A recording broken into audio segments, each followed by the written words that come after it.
check the mic and make sure it sound right, boys.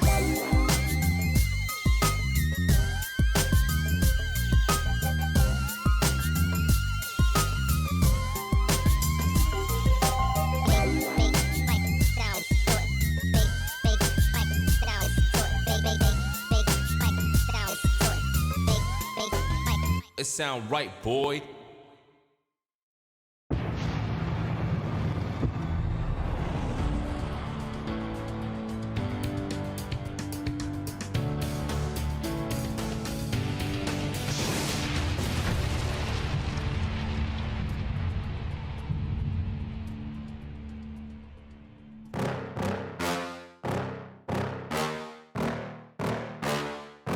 Yeah. Please tell me that I can't, that I won't, that I fail, that I'll never make it out, yeah. Please tell me all the bad, never good, fill my head full of every single doubt, yeah. Please say any negative thoughts, I pop off when I hear people say I cannot. I get off to the thought of proving everyone wrong, I won't stop to the top, so you better back off and get lost. I'ma stay loud, stay proud, never running out, never heading south. I'll be spreading out, call it word of mouth, can't put me down, I'll be getting loud. You can have your doubts, not what I'm about, have your cloud, it be raining now, I keep making sound, go another round, I'm legend bound, can't stop me now. Good evening, everybody, and welcome to BENXT. It's Wednesday night. Hello, PlayStation Nation. Hello, PlayStation Nation. Brian is here. So glad to see all of you here as well. Welcome. If you're a bit confused why the emote isn't displaying properly, it's because I was able to fix my prefix. If you go in and manually select it, it should work just fine. Welcome, everyone. Ben. Hello. My dude. Yes. How are you? How was your day? It's Wednesday night and you know what that means. It's I do. BENXT Flicking the and microphone Mr. time. Ow. Very excited for the stream. Very Hope excited. you are having an awesome day. Stephen, thank you for the blips. Thank you very much indeed. I did have a good day, thank you. Peter and I were actually due to go into the office and record some more Worst games. There was a bit of a scheduling conflict though, so we're going to try again on Friday. But it did mean that I had a full day at home, which was nice. I was able to get stuff done. It was lovely. Really lovely.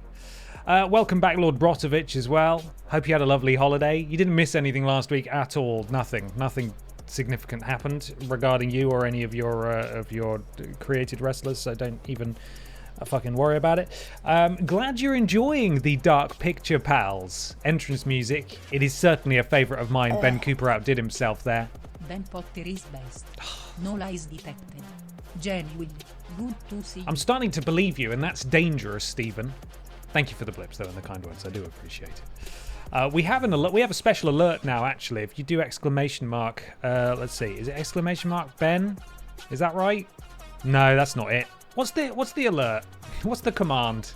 Anyway, it'll link to Ben's album. And then you can download it and listen to it at your leisure. It has all the songs on it. There it is. Exclamation mark BENXT. I think only mods can do it, actually, to be fair. But there it is if you would like to download BENXT Volume 1 and listen to it. It'll be in the description of the VOD as well. If you want to tune in, listen to all the amazing songs that Ben Cooper has composed for our wonderful wrestling promotion as it continues to burgeon. We have 2 new wrestlers joining the ranks today, courtesy of Lord Brotovich. They are in a tag team. I'll show them off in just a second. OJP25, thank you so much for the subscribe. Welcome to the thickness, my friend. I'll give you the full treatment momentarily. I appreciate you using your Prime sub here. Very much indeed. Hope you've all had a lovely day. It's been much cooler in Newcastle today than it has been the past few days. It's been absolutely chucking it down, and that is nice because it means it's a bit cooler. Now, admittedly, the upstairs of my house...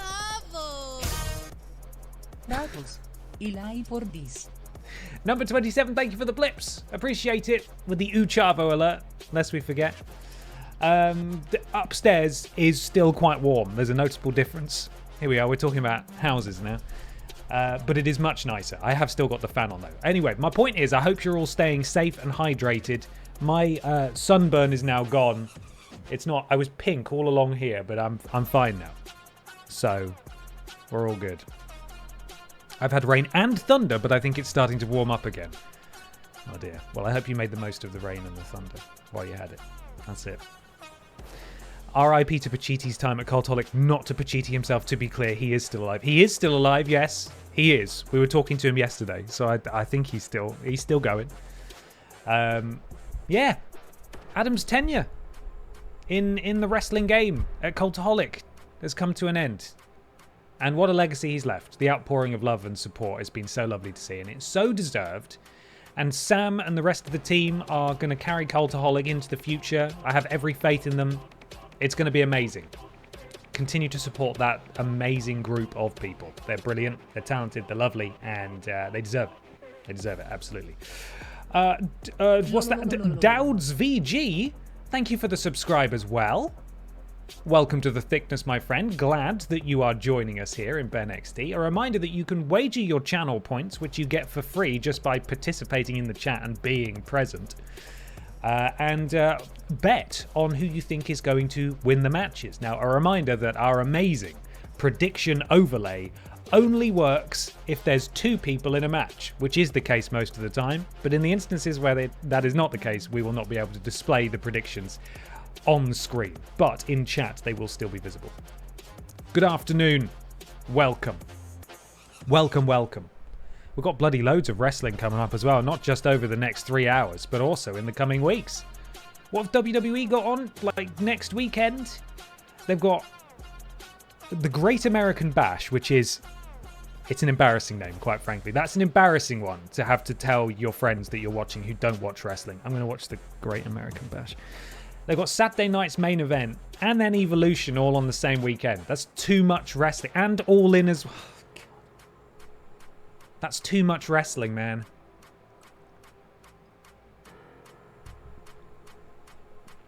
Ben Cooper, lovely to see you. To be uncharacteristically genuine for a moment, between your efforts, the music, and the creator wrestlers, I love the effort that people are putting into this silly, silly thing. Few things build my faith like talented people coming together to contribute to something daft. Well put, Ben. And you are absolutely an essential cornerstone of that. So thank you very much. We've had lovely feedback about BENXT. I'm glad people are enjoying it. Hopefully it will continue to go from strength to strength. And without much further ado, it is time to hop on over to the match card. We will be continuing the BENXT episode that we started last week. We've got a couple of championship matches, it looks like.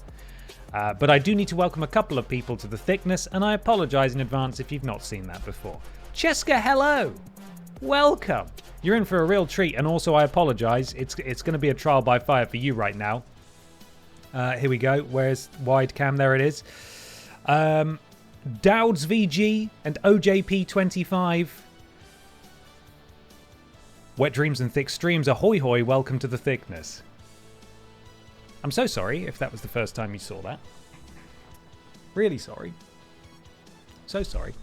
Anyway, this is where we got up to last time. In a rivalry match, I think Chavo Guerrero just killed Brian Michael Bendis, quite frankly. Ben defeated Scandal Penguin because he and Peter Austin are feuding with Scandal Penguin and Steven Seagal, of course. Grimace dominated in a 6-superstar battle royal. Grimace, of course, is the incumbent women's champion. So far, has not been anywhere close to being dethroned, and I believe technically because she won that battle royal, she's in line for another championship shot. The only other championship she can really challenge for is the Wide Championship. Now, in the main event, Gollum is defending it against Commander Piss. Do we dare add Grimace to that match as well? Do we turn it into a triple threat? Will Gollum somehow sneaky escape with his title again? Or do we save Grimace versus Gollum, the Battle of the Titans, for a pay-per-view? That's the real question. Oh, and also one thing I changed from last time is I've added an additional match to BENXT week to week. We had 4 originally. And it's now gone up to 5 because there's so many wrestlers and I want to showcase them all. And we're just smashing through the weeks really quickly. So, Grimace double... Did you nerf Grimace again or is it still the same? Grimace is still the same. Grimace has already been nerfed.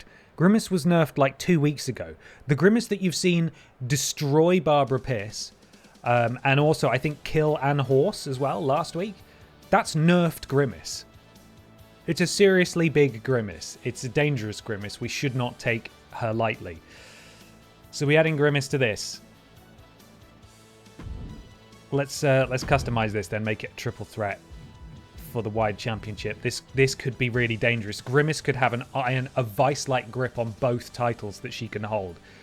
And if she finds a tag partner as well and goes for the tag titles, we might as well start calling it GrimXT. Grimace BENXT. There we are. There's a good portmanteau. Really clever. So it's a normal match. It's a triple threat.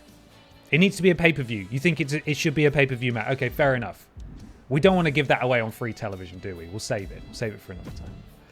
What I do need to show you, though, is the new tag team that has joined the ranks, and I'm excited for them to debut. Hopefully that will happen soon. But I can show them to you. I think they're right at the top. It is, of course, Addams Family. Not the Addams Family. It's Addams Family. Created by Lord Brotovich, we have the team of Piti Dust and Sergeant Pachiti joining the tag team ranks.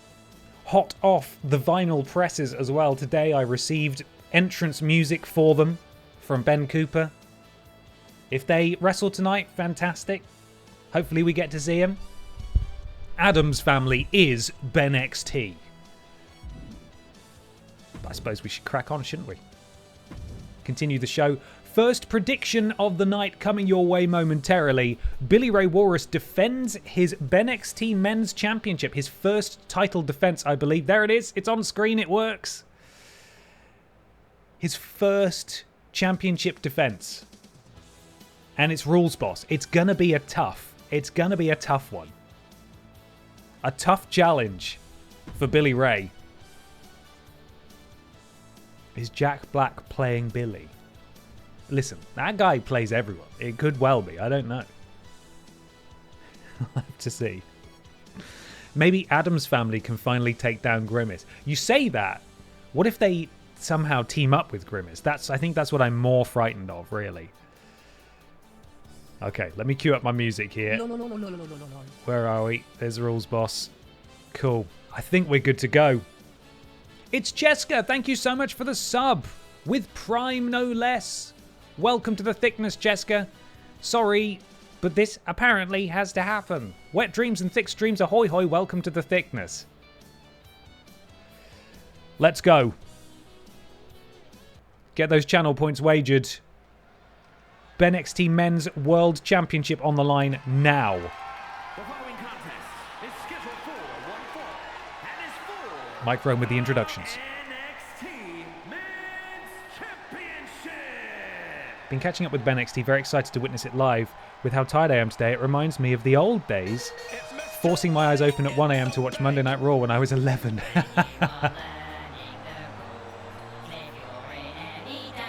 Fine company to keep. He is, of course, Mr. Billy in the Bank as well, lest we forget.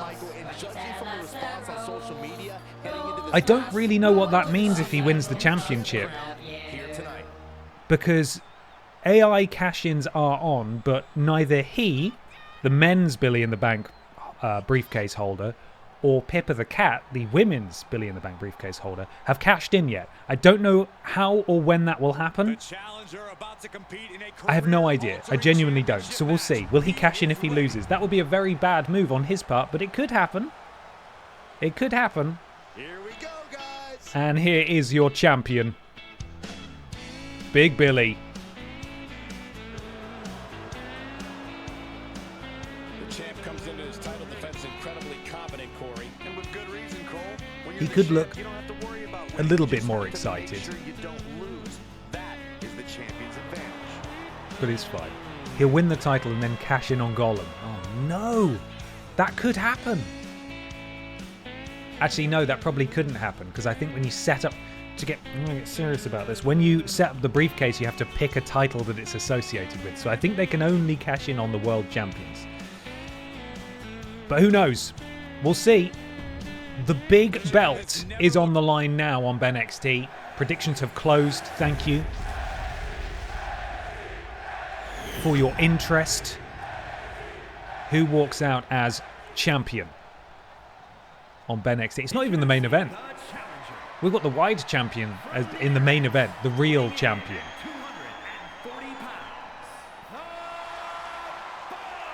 There's the boss. Not had a huge amount of luck in BENXT. Oh, he teleported, but he has obviously just come off the back of a pretty dominating rivalry against EE Tim. Oh, his stomach is swallowing a bit of the belt, but that's okay. And there's your champion.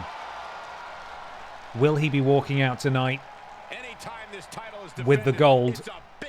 Or will we have a new European overlord? The two titans of BENXT square off now. Live. And we're underway. Oh, and a huge clothesline immediately drops the boss. Rolls boss. On the receiving end, and look at that gut wrench power sit-out power bomb. The power of Billy Ray, the champion, on full display there. I think he's going for a pretty cocky cover here. Nope. Didn't quite get there in time. Still though, spinning forearm, and Rules Boss is down again. Are we about to see... Oh, look at that. We're about to see some more power from Billy Ray Walrus as he hoists his challenger aloft, marches around, and just sends him smashing down to the canvas. Spins him over, grabs the leg, driving the knee into the canvas now, slowly dissecting his opponent. European, I'm a peeing, everyone's peeing for Rules Boss. You know, that was one of the cut lyrics from the original Rules Boss theme. You can ask Peter Austin. Oh, and a massive splash to Rules Boss, and if he's got any ribs left, he'll probably need those to desperately mount a comeback. You can see Rules Boss has taken some damage now. We've got a yellow chest. Billy Ray going for the arm now. There's a lot to be said for working on different parts of your opponent's body, but at the same time, if you focus the punishment, then you do tend to concentrate the damage. I think I said the same thing twice, but with different words. I've recently been reading the thesaurus.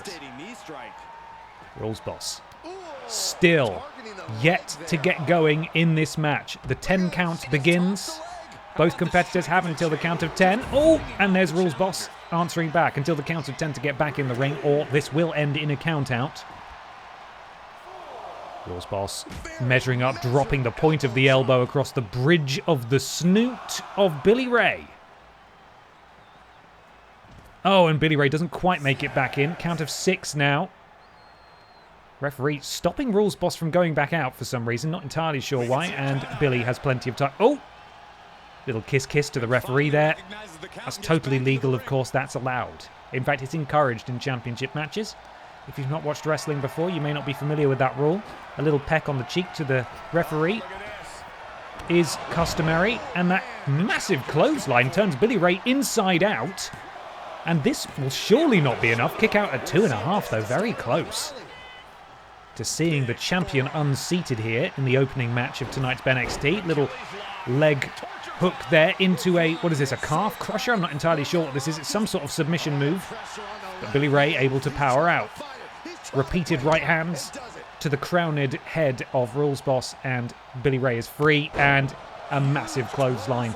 Rules Boss back to his feet, ducks under, does Billy Ray. Oh, that was weird. Sends him tumbling over the top. It's fine, that's how physics work. And massive spine buster. Billy Ray has his signature maneuver. Is that enough right there? No, it is not. Billy Ray's got his signature. If he can hit that, that might be enough. Rules Boss has taken an awful lot of punishment. Spins him round. Oh, that was his signature. Rules Boss did counter. Rules Boss has now taken the signature. Is this Rules Boss's signature? I can't quite remember. It's a Fisherman Buster. That was his signature into the cover. Are we about to see an upset here? Oh my God, he's bloody done it as well. I did not expect that even for a second. Rules Boss has unseated the champion in spectacular fashion. Billy Ray Walrus losing the title in his first defense. That is hard to stomach. And after several tries, the Rules Boss is champion of BENXT. Of course, he was champion in NXTJ for a long old time. And I don't know what this means now for the briefcase that he holds. I simply do not understand. Presumably he just carries it for ages. What happens if he wins a world title and a briefcase at the same time? I don't actually know. I really don't. Poor Billy. Billy went for his signature. Rules boss countered. Per the rules of the game, that means that the signature then passes over to the person who countered it. Rules boss then hit his signature, and that was enough to get the victory. Kind of surprising. Billy wasn't that hurt at all. He's got bones made of glass, bless him. And that will do us for the opening match here. We have a brand new BENXT World Champion. And that is pretty damning. Poor Billy.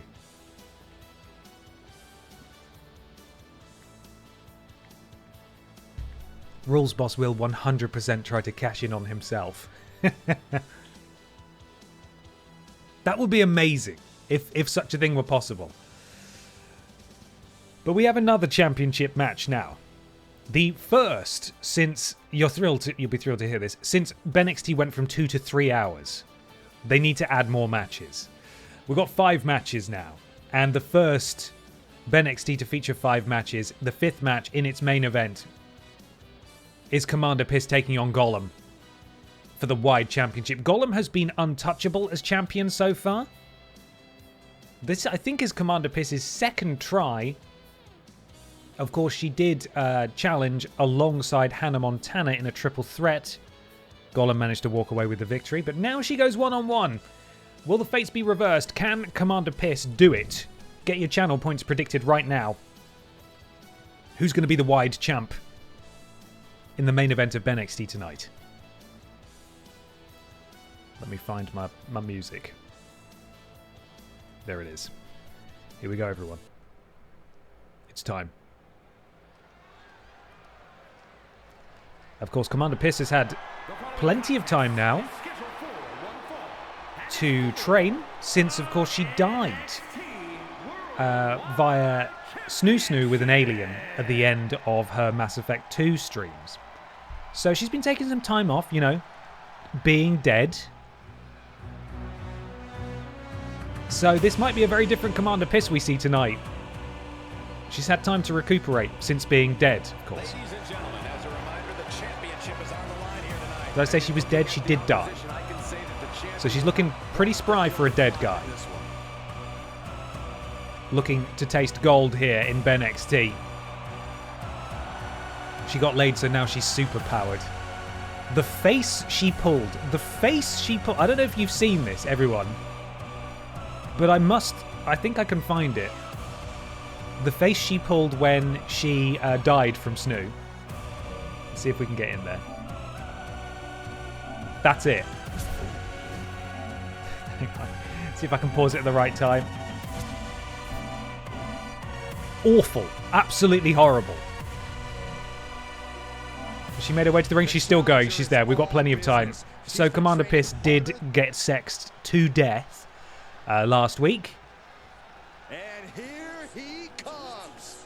So plenty of time to prepare. But she's up against a real challenge now.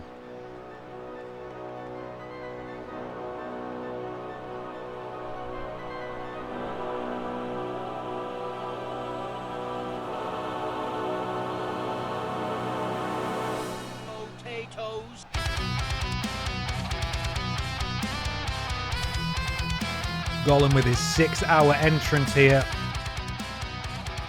We've got to wait until we at least see the poor lad.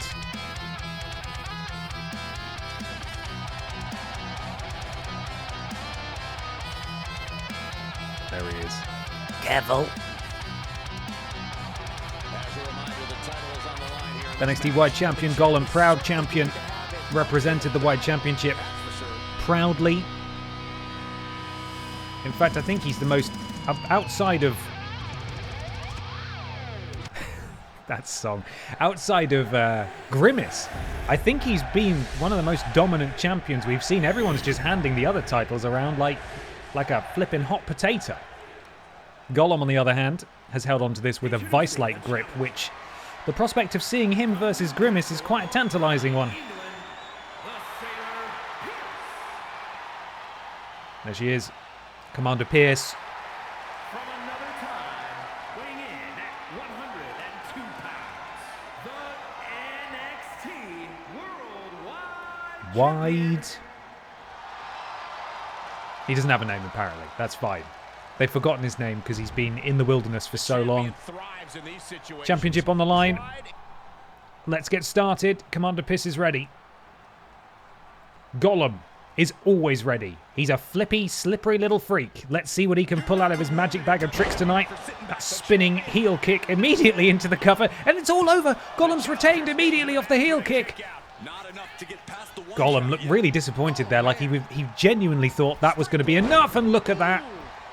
That horrible little fucking freak. Look at him fly. Look at him cut through the air. Like a fish devouring aeroplane. Bad situation here. Gollum. Looking to lock it in. It's in. This could be With the submission locked in on Commander Piss. Both of them sort of wearing camouflage, basically, for the ring environment. Commander Piss with a timely counter. Boots to the midsection of the wide champion, and again to the shoulder blade of Gollum. Takes a little time to taunt here. This might be a bad call on the part of Commander Piss. Sends Gollum into the corner. And what is she thinking of doing here now? Picks him up, slams him into that turnbuckle. I don't think she's done, though. Charging across the ring, and Gollum, his poor frail little body, slamming into the turnbuckle on the other side. A double axe handle drops the champion. Oh, and what is Commander Piss thinking now? Looking to fly. I don't know how she did it. She sort of fell through the ropes. But she took a little bit too long, and now Gollum is in charge, slamming the face of the challenger onto the side of the ring. Gollum now slides back outside. Grabs Commander Piss. Oh, look at that. Sort of a full Nelson flatliner on the outside. Commander Piss, you can see, is pretty close to getting her signature. Gollum, not quite there yet, although Gollum has taken some damage in this match so far. Looking to get out of this, and yes, able to slip out of the hold. Commander Piss sends Gollum back into the ring and follows in after him. Stamp to the back of the leg of Gollum. Gollum. Oh, the disrespect to the champion. Oh, and another stamp to the spine. I say this every week, but she is wearing heels. That's very painful. Into the cover, and that's a kick out at one. That's not going to do it. That is not going to do it. Oh, and a massive clothesline drops Gollum, who immediately goes for another one. Commander Piss sends him flying over the top. She's calling for it again. What's she looking for here? I think we've just seen this in the other match. A spine buster as well, and Commander Piss has her signature. Are we about to see a massive upset here? Surely not. And a kick out at 2.5 from Gollum. Could we be about to see Gollum unseated as wide champion? Something I don't think any of us really thought we'd ever see. Oh, backbreaker.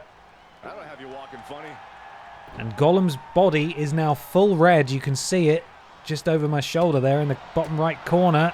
Commander Piss looking to do some damage here. Where's she going? Up to the top rope. Oh, the sparkle splash. Oh my god, could this be it? 1, 2. Holy shit, Commander Piss has beaten Gollum. Oh my god. There was nothing. Gollum didn't do a damn thing that match.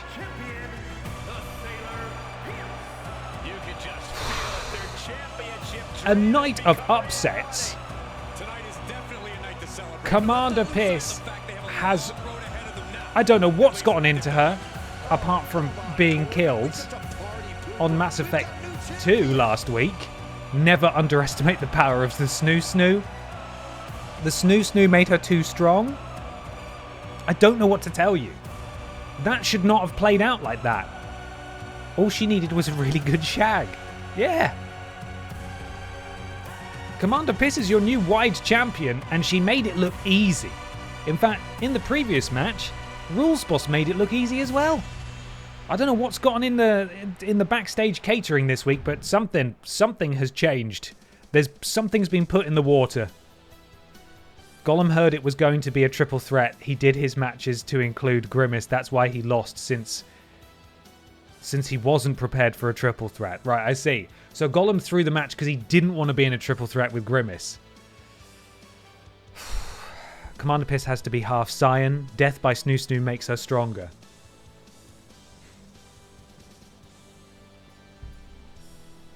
Two title changes on weekly TV. Whoa! I know, man. It's mental, isn't it? I wasn't prepared for that. Now, though, we get to see what happens next week. We're ready to proceed. What matches await us? Oh god, it is July as well. Brilliant. We're up to date on the calendar. Scandal Penguin looks to take on Ben Potter again in one-on-one action. Brian Butterfield tackles the Man Mountain Michael Jugson. A 6-superstar battle royal. Again, we love battle royals. The BENXT men's champion Rules Boss, Dick Mychenko, E.E. Tim, Billy Ray Walrus, Danny DeVito, and Simon Miller in battle royal action.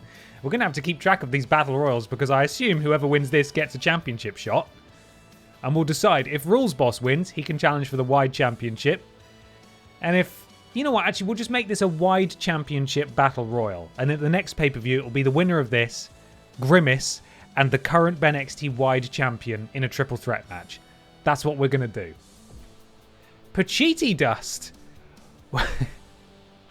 With Sergeant Pachiti in his corner, takes on Silas the Dog Boy in a one-on-one match. And in the main event, they're not done yet.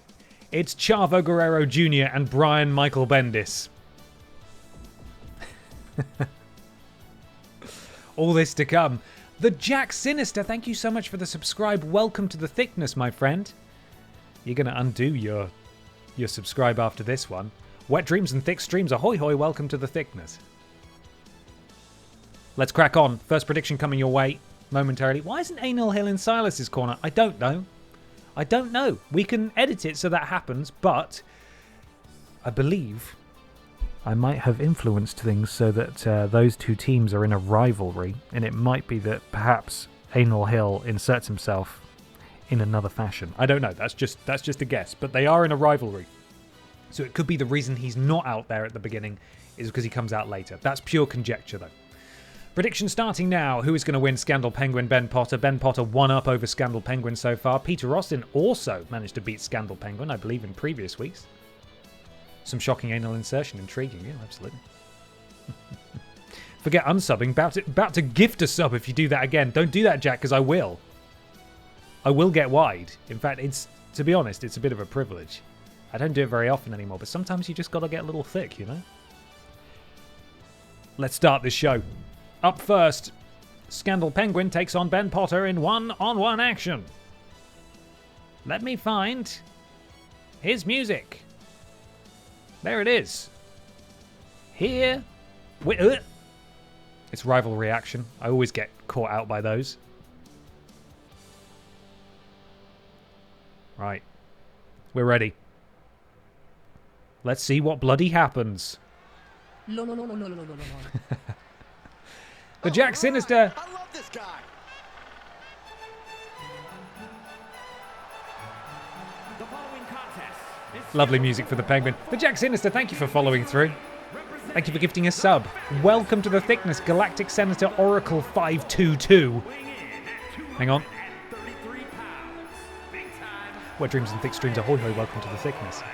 You are looking at Thank you, the Jack Sinister, very much. competitors in this match, looking to steal the show and capture the attention. Right, we've had two big upsets so far. Is this one relatively safe? Difficult to say.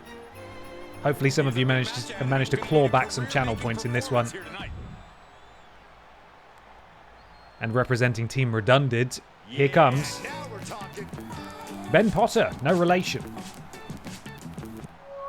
And his opponent from Newcastle upon Tyne, England, weighing in at 228 pounds. It's cool boy Ben Potter there. Countless members of the WWE Universe in attendance. They are all here because of matches like this one.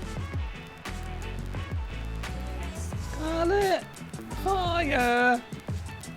He's physically and mentally prepared for the task at hand in his... All right, let's get underway. Penguin Potter. These two titans about to clash. Not too familiar with this one. What can And you it's all tell me over. about this With guy? one chop, Ben Potter's entire body has exploded. And that's it. Into the cover. 1, 2. A kick out at 1. He's trying to get Not this quite. done fast, looking to avoid going into deep waters. Scandal. No, yeah, that's it. Scandal Penguin. That's you, isn't it? Forgot what your name was briefly. My apologies. All birds look the same to me. Hashtag bird racist. On wobbly legs, but Scandal Penguin doing some sort of taunt there. Ben making his way groggily to his feet. Oh, look at that. Sling blade and then a roll through and then a basement dropkick directly to the face of Ben Potter. Again, surely we're not going to see another upset. No disrespect to birds, of course, but they have been kind of shit in this promotion so far. What is the Penguin looking to do here? Flightless bird, of course. Surely cannot fly.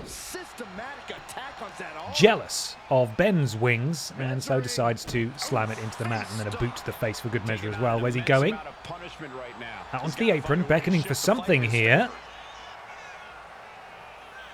Where's he going? Springboard drop kick, and he's flown, which is illegal, I think, per Evolution. He shouldn't be allowed to do that. Although Evolution is, of course, a mystery. To the middle rope now, beckoning Ben to his feet. Ben cannot get started in this match. Be close to the edge. Scandal Penguin, double axe handle, takes down Ben. Quick strike to the Ben. lower body. Absorbs that strike there.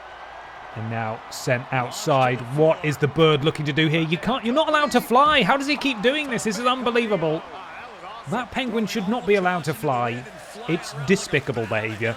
So is it basically the first one to get a hit wins? No, not in theory. You can see here, all it takes is they should swing back and forth momentum-wise. Like, all they need is one reversal or a stupid thing, like they're both stood up, but for some reason the person who's got the advantage doesn't do an attack first, etc. So it should swing back and forth, but it just hasn't happened yet. Anyway, Ben is now in control. Good evening, Phil. Oh, he takes down the bird, and again, it's not looking hugely painful. Ducks under, off the ropes, and a massive leaping clothesline, and he's still not done. Scandal Penguin groggy in the corner as Ben goes to work with those strikes. The referee fully blocking the view. Thanks, ref. Appreciate that. Elbow strikes, combination strikes drop. The Penguin into the cover, kick out at 1 straight away, although Ben does now have his signature. So does Scandal Penguin, actually, for that matter. I think Ben's looking for his signature. Oh, he's bloody got it. That's the Ben Potter spear, of course, patented. That's what Ben Potter does. Everyone knows that, and it looks like he's going straight for his finisher as well. This is very good tactics from the AI. Oh, into a stunner. Beautiful. You don't normally see this level of competence with AI wrestlers, but from the signature straight into the stunner, and Ben's done it. Look at that. Kicked in the midsection a number of times. I hope he doesn't have a He bloody did it. That's certainly possible. No doubt about it. This superstar is in a great deal of pain, struggling to catch his breath. Ben celebrating his victory. He's walking out here on his own. Scandal Penguin very damaged here as Ben limps his way backstage. A deserved victory, though, I would say. Not really a surprise. Look at Scandal. Scandal Penguin might be dead, actually. And there we are. I thought there were going to be some shenanigans at the end, but there weren't. It was just... Scandal Penguin is really hurt. That was the big reveal at the end. Me and my 67 channel points against the world. You can do it. I believe in you. Everyone just got named and shamed at the top of the screen. Haven't been looking too closely. I should, really, shouldn't I? Should we call Peter on Ben Potter? By all means, no relations, not me. So, can't call it on me. Sleeveless with... Fucking let me try that again. Take 2. Sleeveless Wizard. Thank you so much for the resub. Really appreciate it. 2 months. Congratulations on the win. Well deserved. Not me. It wasn't me. That's a different guy. I did not beat the shit out of a penguin. Okay? That's legally a different man. So, Ben the bird racist Potter commits another hate crime. I don't know what you're talking about. That's not me. It's a legally different man. So, there. Up next, Brian Butterfield takes on Michael Jugson. It's possible these two are making their debut. We get to hear some great music, though. Ooh. It's a brand new rivalry, it looks like. Butterfield, Jugson. That t-shirt is fucking haunting on Jugson. Look at that. Did you make that yourself, Lord Brotovich? Ben, what's up with the Red Thunder? Well, the thing is, I'm sponsored by Aldi Energy Drinks now, which is of course sugar-free Red Thunder. Tastes so good, it'll make you have diarrhea real fast. And so I've decided now that I'm really going to try and upset Aldi as much as possible, and I've made it an emote. So there we are. Right, predictions now live. Brian Butterfield, Michael Jugson. We have not seen these two wrestle one another. I have no idea which way this could go. So just vote with your heart, really. Redeemed on-screen celebration. I don't know how that works. How did you redeem that? I don't even know what that is, Addy. How did you do that thing? On-screen celebration? I don't even know what that means. Is that meant to show up on my screen? Or does it just show up on your screen? I don't know what it is. I'm sorry if you wasted some channel points on it. I don't know how to... I didn't even turn it on. Ben forgot his Pokeball. He could have caught that penguin, as we haven't caught any Pokemon in the BENXT arena yet. That's true. Brand new area. So legally. In chat. Okay, that's fine then. I was going to say. I thought I'd screwed you over there, but we're okay. Bits, not even channel point. Was it bits?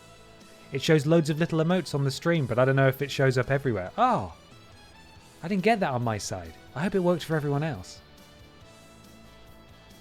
I mean, you're talking to the wrong guy. I'm not a Twitch partner, so I don't know how Twitch works. It's a total fucking mystery to me. It showed up for you? Oh, you saw it. Oh, brilliant. Okay, well, I'm glad. I didn't see it, but I can only imagine that it was beautiful.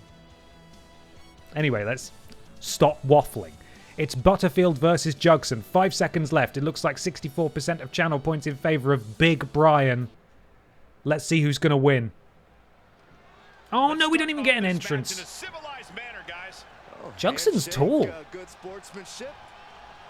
Oh, the open palm slap from Michael Jugson, and these two cannot be contained. Why is Michael Jugson so massive? I sort of pictured him as quite small. Oh my goodness, look at the athleticism of Michael Jugson. He's got an extra 50's worth of hops there. Incredible. We might have to shrink Jugson. We might have to nerf Jugson. Mad stunts. Jugson, springboard splash to the back of a prone Butterfield. Powered by meth. He is gesturing. He is gesturing for Brian to get to his feet. Dumps him on the ropes there. What's he looking to do here? Sends him straight out. And I think this little freak's about to fly. We've got basically Gollum 2 here. And look at him fucking go. That is unbelievable. Unbelievable. I tell you what, if Gollum can't win his Precious back, then maybe these two need to form a tag team because they are so alike. He reminded me of Slender Man. All Jugson so far. What have you had for your tea? I got 50's worth of. I got 50's worth of Poison Rana. And I got an extra 50's worth of 1 count. Did you fuck? I fucking did. Did you fuck? You can go and ask if you fucking don't believe us. Jugson to the outside. Forearm to the spine. He's taken on some damage at this point. Oh, and look at that. Just a little rabbit punch to the side of the face of Butterfield, who has absolutely, clearly no business plan for this in place. You would have thought. Maybe the Butterfield Wrestling Academy, perhaps? The wrestlers haven't been delivered yet. Jugson's calling for something. Oh, I don't know what the fuck that was. It looked painful for everyone involved, but now Brian Butterfield has the upper hand. Sorry, Jax. I apologize. Slamming Jugson into the canvas now as Brian. His thumbs are up. He says, "Do you like what you see? Go to butterfieldbusiness.www.co.uk. Butterfield into the cover. This surely will not be enough. Jugson is powered by garlic chips, and methamphetamines. Look at these look at the rapidity of these strikes, and a DDT just impales Brian Butterfield into the canvas. I can't see what's going on. Referee providing a brilliant view. Get the fuck out of the way, ref. Ref, you must move. Springboard elbow drop. Beautiful. We're up to 1.5 stars now. This match is a contender for match of the year. What are we looking for here? Oh, that was a signature. A sort of step-up knee strike. Is Jugson going to go for the pin here, or is he going to try and hit his finisher? I don't know what Jugson's finisher is. He's going for the cover. Could this be Michael Jugson successful in his debut? He bloody is as well. Let's hear his amazing music. I put your head further closer. And Michael Jugson has defeated Brian Butterfield. Michael Jugson. That shirt is horrible. What have you had for your tea? Garlic and chips. 2 like quid worth of garlic. I got extra 50 worth of garlic. Did you fall? I fucking did. So nice.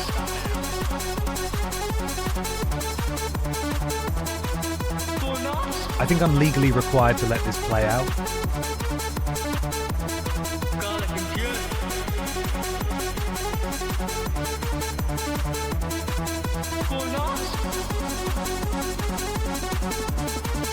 Yeah, I've been told you're the fucking best on a fucking pedal bike at doing stunts and that. I fucking did. No, you're the best at fucking doing stunts on your pedal bike. Well, I haven't been doing stuff. That's your winner right there. Michael Jugson has beaten Brian Butterfield. And before I forget, we need to shrink that boy down. That boy's too tall. I'm not thinking Gollum size, but I am thinking we're talking like 5'7", 5'8". I think he's over 6 foot. Just by looking at him, because I think Brian Butterfield's quite tall. Yes, I would like to exit universe. Yeah, let's have a look. Jugson coming for RVD, Jeff Hardy, and Matt Riddle as the highest flyer in wrestling history. He's amazing. He's a marvel. He's a phenom. Where are you, Michael? There he is.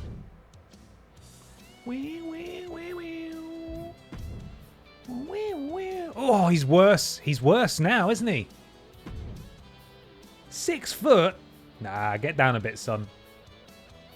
There we are. That's more your speed, I think. There we go. Save him. Is Riddle's scooter entrance in the game? Think that or a motorbike is the closest we can get to a pedal bike. Depends if they've got Hunico or Camacho's entrance. But yeah, I don't know. I don't know, actually. I don't know what it would be called.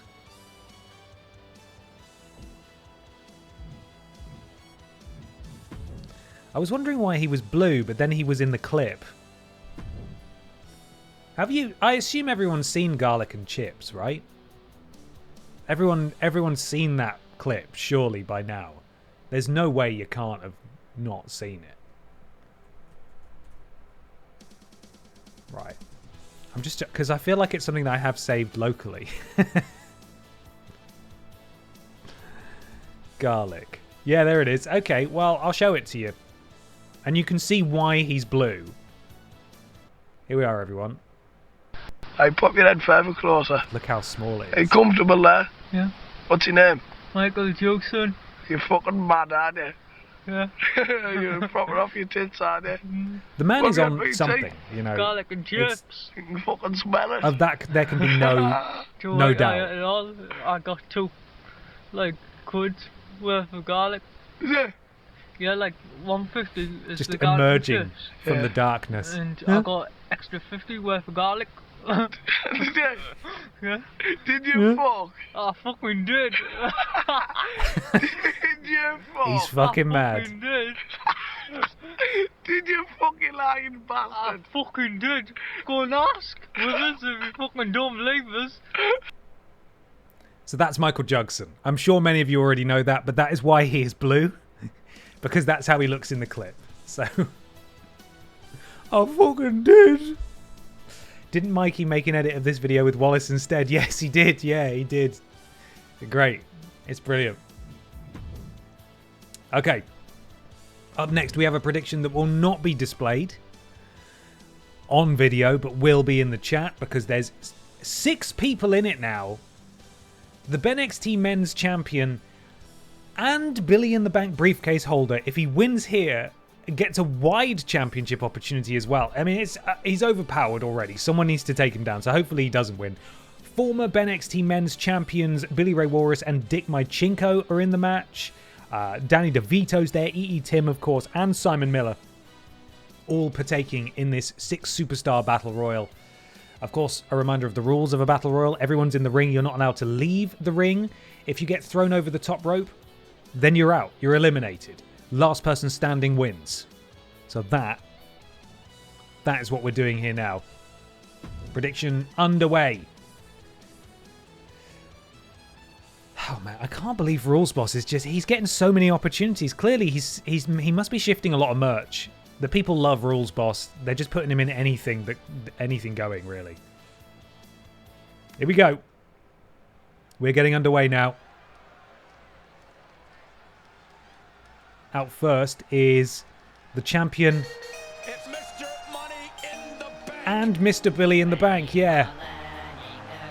Can he carry both things? Oh my god, he can! That's absurd. This man is overpowered. That's too much. He shouldn't have both of those things. It's not okay. This is despicable. He makes the rules. He does, to be fair. Oh, thank you, Drinks Fairy. Drinks Fairy's been. Oh, and Pippa's here. It may not be cool to play by the rules or treat every single opponent with respect, but they don't care. Hey, the WWE Universe sounds like they think it's no. Cool. Oh. Agreed. Just a brief appearance. What you just said was powerfully uncool. All right. Well, you probably have a match soon, so do hurry back, yeah? And here is the man who, of course, Rules Boss dethroned rather tragically last week on BENXT. Thankfully, we do get to hear Demo Dick's music soon, and I do love that one. It's phenomenal. I mean, they're all phenomenal, but I have a soft spot for that. My kids sing the Rules Boss theme every day. Simon is currently champion of my local indie company, UPW, so I feel like I can't bet against it. Well, fingers crossed. We haven't seen much of Miller so far. Billy Ray, hoping he can get back to winning ways here. Get back on the train for gold. He's got to go through this man, though, who is the man who he dethroned. All in order. Ashto! Not said, motherfucker, you fucking amateurs.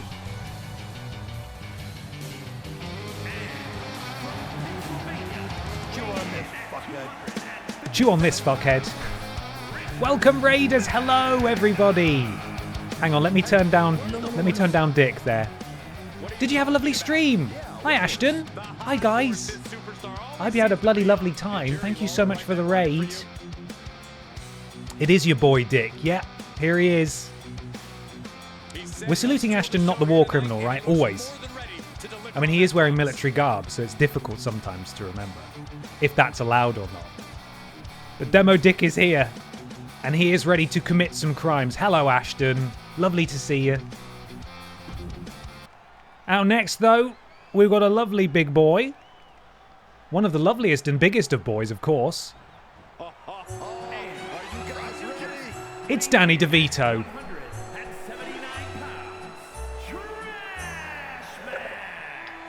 It's all about showing off for this superstar. They are fearless and want everyone to know. You say fearless, I say insane. Let's just It's me, it's DDV. Danny DeVito with his He calls himself the standard bearer of this. It's Always Sunny in Philadelphia like music here. Looking to make a statement himself, actually. He's not really had many opportunities so far on the grand stage of BENXT. I can't remember who's coming out next. Have a lovely tea, Ashton. Thank you so much for the raid again. Who have we... Oh, I forgot who's... Oh, it's Tim. Hang on. Get ready for the toilet flush.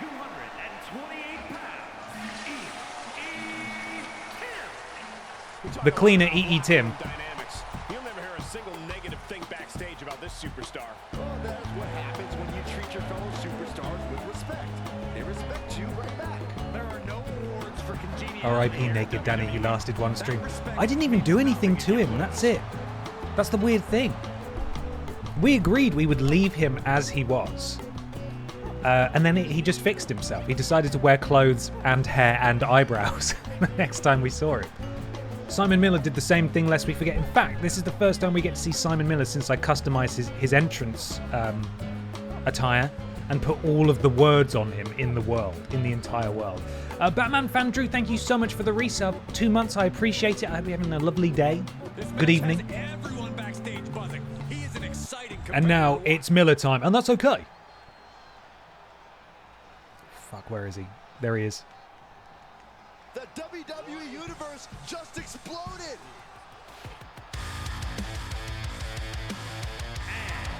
Oh no, he's not got his fucking text on him. This game hates me. Big Simon Mills here. Why?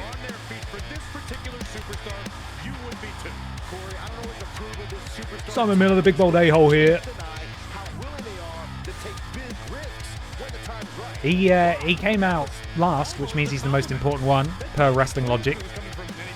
Well, you're not going to have all your text on day one. I'm interested to see if his text stays on, suddenly appears when he's in ring. A reminder last week when we had Senior Joe debut. No, he's not got his text on. We had Senior Joe debut, and he wasn't wearing his shirt, but his shirt decal was on his chest. So who fucking knows what's going on? EE Tim immediately targets Billy Ray Walrus and then turns his attention to Simon Miller. Rules Boss and Dick Mychinko have a lot of history themselves, both in NXTJ and in BENXT. In fact, the three men who have held the BENXT World Championship so far have an awful lot of history. It's going to be interesting to see how they mesh in this match. EE Tim doing something very careless up there. If someone just pushed him, he'd be eliminated and that'd be it. Crossbody takes down Simon Miller though. Let's go in and try and fix Simon's amazing shirt next, aren't we? EE Tim sends the champion into the corner. Sends Rules Boss colliding with Billy Ray Walrus. Dick Mychinko sent colliding with Billy Ray Walrus, who took exception to that and decided it was Billy's fault. Springboard forearm drops Billy. Rules Boss with the hip toss. No, EE Tim with the... There's so many men in here, and they've all got silly names. Simon Miller nearly eliminated Danny DeVito there, who's clinging on for dear life. Let's see if we can get in here and have a proper look, a manual look. There we are. Let's see what's going on. We've got the drone. The drone is in action. Billy looking to eliminate the man he beat for the World Championship. It looked like Rules Boss was about to go. And Dick Mychinko is gone. That's embarrassing. Oh, sucks for you, Dick Mychinko. Dick Mychinko has been eliminated. Oh, and a shoulder breaker from Rules Boss to Simon Miller. EE Tim forearm into the corner. He's not done yet. Look at that. Oh, and another massive forearm to the face of Danny DeVito. Oh, Doomsday Saito suplex from the champion. Oh, and Billy Ray misses with the elbow. Rules Boss perhaps looking for an elimination here, but intervene does Billy Ray. Billy Ray looking to eliminate the champion now, and Simon Miller going for an elimination as well. Oh, Rules Boss clinging on. He's not gone yet. Oh no, the champion's been eliminated. Thank God we don't have to worry about Rules Boss winning more things. Rules Boss has been eliminated by the man he beat for the World Championship. And we are down to 4. It is Simon Miller, it is Danny DeVito, it is EE Tim, and it is the former BENXT Men's Champion, Billy Ray Walrus. Remain in this battle royal. Oh, the huge spinning elbow. Oh, and a massive clothesline. Ripcord clothesline from Simon Miller to EE Tim. I need to get this. Let's see if we can get this back on where it was before. Where is Danny going? How do I move this back? South? No? Free cam? Can I lock the free? Oh, there we are. We're back. Okay. That's what I wanted to do. Oh, look at this. Show The power pose from a very confident Danny DeVito there. punch connects. And then he takes out Billy Ray as well, for good measure. Danny, maybe looking to eliminate the former men's champion. This would surely put him in line for an opportunity. Oh my god, he's not going to do it, is he? Just hurls Billy, and Billy is gone. An immense display of power from Danny DeVito as the former world champion is just tossed out with reckless abandon. Danny gets another elimination. Eat him there, look at that. Biding his time. Precision dropkick. We are down to 3. Danny DeVito eats a forearm from EE Tim. EE Tim, leaping Impaler DDT. Drops Danny DeVito. Now looking to eliminate Simon Miller. Simon Miller sends straight over. Simon Miller is gone. EE Tim riding a wave of momentum. It is Tim. It is DeVito who will challenge. I think he's going for his finisher here as well for good measure. Look at that. Oh, that spinning inverted DDT. And I think we might be about to see EE Tim walk out of here with a championship opportunity. He's getting a bit confused. I don't know what he's doing, taking a big run up. Huge boot to the face. Is it EE Tim's time to shine? Could we be about to see... Oh, I thought he'd got him there. I was going to say, could we be about to see another huge upset tonight as EE Tim has Danny DeVito's quite literally on the ropes. Just trying to choke the life out of Danny. He's still hanging on though, is Danny DeVito. Oh, and Danny powers out of it. Shoulder to the midsection of EE Tim. Danny back in the ring. Grabs a hold, spins round, throws Tim into the ropes. Danny DeVito, massive. Sort of, I don't know what that was. It wasn't a choke slam, just sort of plants him on the canvas. We've seen this before. The wheelbarrow. Flapjack, apparently. Stamped to the ankle of EE Tim. I really did think this was EE Tim's time, but it's perhaps swinging back in favour of Danny DeVito here, who has his signature. Spins him round. Danny. German suplex number 1. That's it. Spins him out. Massive clothesline. Turns him inside out. That was Danny DeVito's signature. He's going to hit his finisher now. And this is not looking good for EE Tim. It really looked like he had it won. Danny in the powerbomb position. Spins him round. Immense power. Slams him down. Sit out powerbomb. Of course, this won't be won by pinfall. But a severely weakened EE Tim could very easily be tossed out over the top rope. A counter from EE Tim. EE Tim's done it! Unbelievable! EE Tim at the 11th hour countered the inevitable, sends Danny to the outside, and EE Tim has won the Battle Royal. Unbelievable! I got a bit too excited and a bit too loud there, but EE Tim somehow manages to eliminate Danny DeVito. That was unbelievable. That was actual wrestling. That was an actual wrestling finish on a wrestling show. We did it. Rigged, say the chat.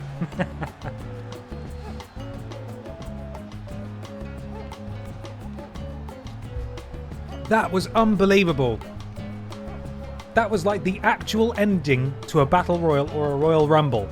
We're running a real wrestling promotion here, guys. This feels real. Great, say the viewers. Just great, though. Could be better. Be more good next time. Oh, man. That was so exciting. I loved that. I've been trying to tone down my excitement because I know the microphone peaks, but I couldn't help myself there. I couldn't believe that. That was brilliant. EE Tim.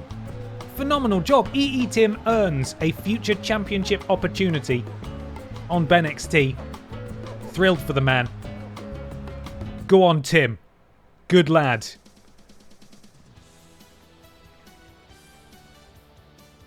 Up next, though, it's a beginning of a fresh rivalry. No, don't. Do not do the predictions just yet, please, Trowling Badger. I'm actually going to go congratulate EE Tim in the bathroom. I'm going to go and see a man about a Tim. I'll be back in a moment before we start this match. But we get to see the debut of Piti Dust with Sergeant Pachiti in his corner. We get to hear their music for the first time. And of course, Silas the Dog Boy, one half of the Dark Picture Pals. We get to hear their amazing theme as well, which of course I will play in its entirety. I will be right back. Thank you for bearing with me. I'm going to go congratulate a Tim about a win. Yes.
Tim's ecstatic, guys. He's so happy. He couldn't believe it. Hey, Pips. Hey, when are you going to cash in that briefcase? Can we get an interview, please? Pippa. Pippa the cat. Pippa the cat. Do you have a moment? Sorry, I know you're in serious training at the moment, but do you have a moment to talk to us about what you're planning to do with your briefcase? Congratulations on your victory, by the way. Congratulations on your... You don't want to... No words at this time. No comment at this time. No comment at this time. Oh, okay. Actually, you do want to sit on my lap, though. You just fought your way out of my loving embrace. Come on. You gonna pip down for us? Hmm? Oh, you're so fickle. Come on. Come on, give us a pip down. Give us the pip down. The people love it. And that's a pip down. We have a confirmed pip down. 1910 hours. Pip down confirmed. Slight issue is that I now no longer have access to my right hand because it has been pipped down upon. And I need that to cue up music. So we're going to have some slightly clunky ends to music here as I use my left hand, for example. Okay, predictions. I think we're ready to do them now, if indeed they haven't been done yet. I'm not sure. Drowning Badger, if you haven't yet pulled the trigger, please do so. Who is going to win? Piti Dust makes his debut against Silas the Dog Boy, whose entrance I'm not entirely sure that I have set yet. So we will see how he makes his way to the ring. I think we sort of had him in the Kane role of the Brothers of Destruction last week in their tag team entrance. So if that's not been set, then maybe we need to set him to have a Kane entrance. Right, get those predictions in now. Where are we? There it is. Adam's family. Let's do this thing. The debut of Adam's family. Are you guys ready?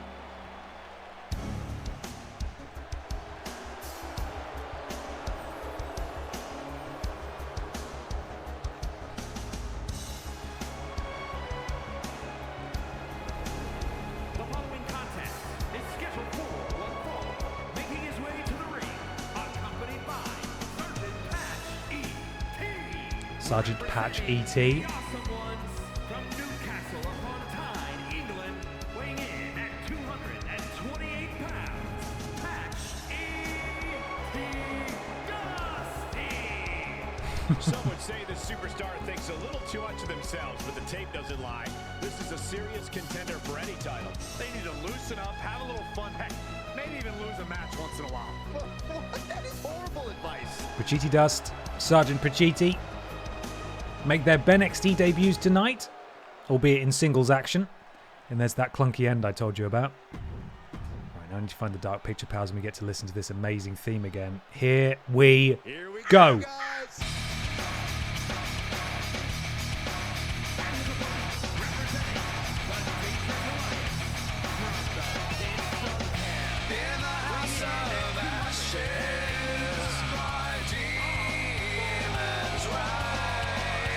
I think that's still a suitably spooky entrance.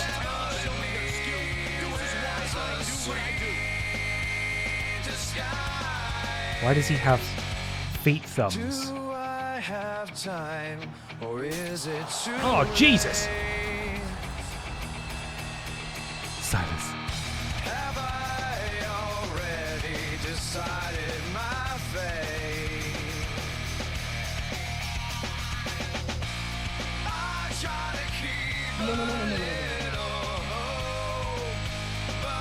He's got a fucking. He's got his stick. He got a stick. Stephen, thank you so much for gifting us up to Misfit Dad 76. Welcome to the thickness, my friend. Oh, Pippa's had enough. Fair enough. You don't like getting wide, do you? Just not a fan. Reminder, if you want this song and all the other songs from BENXT, you can click the link pinned in chat now and listen to it at your leisure. The masterwork of Ben Cooper and I believe his friend James on the vocals of that particular song. Here we go.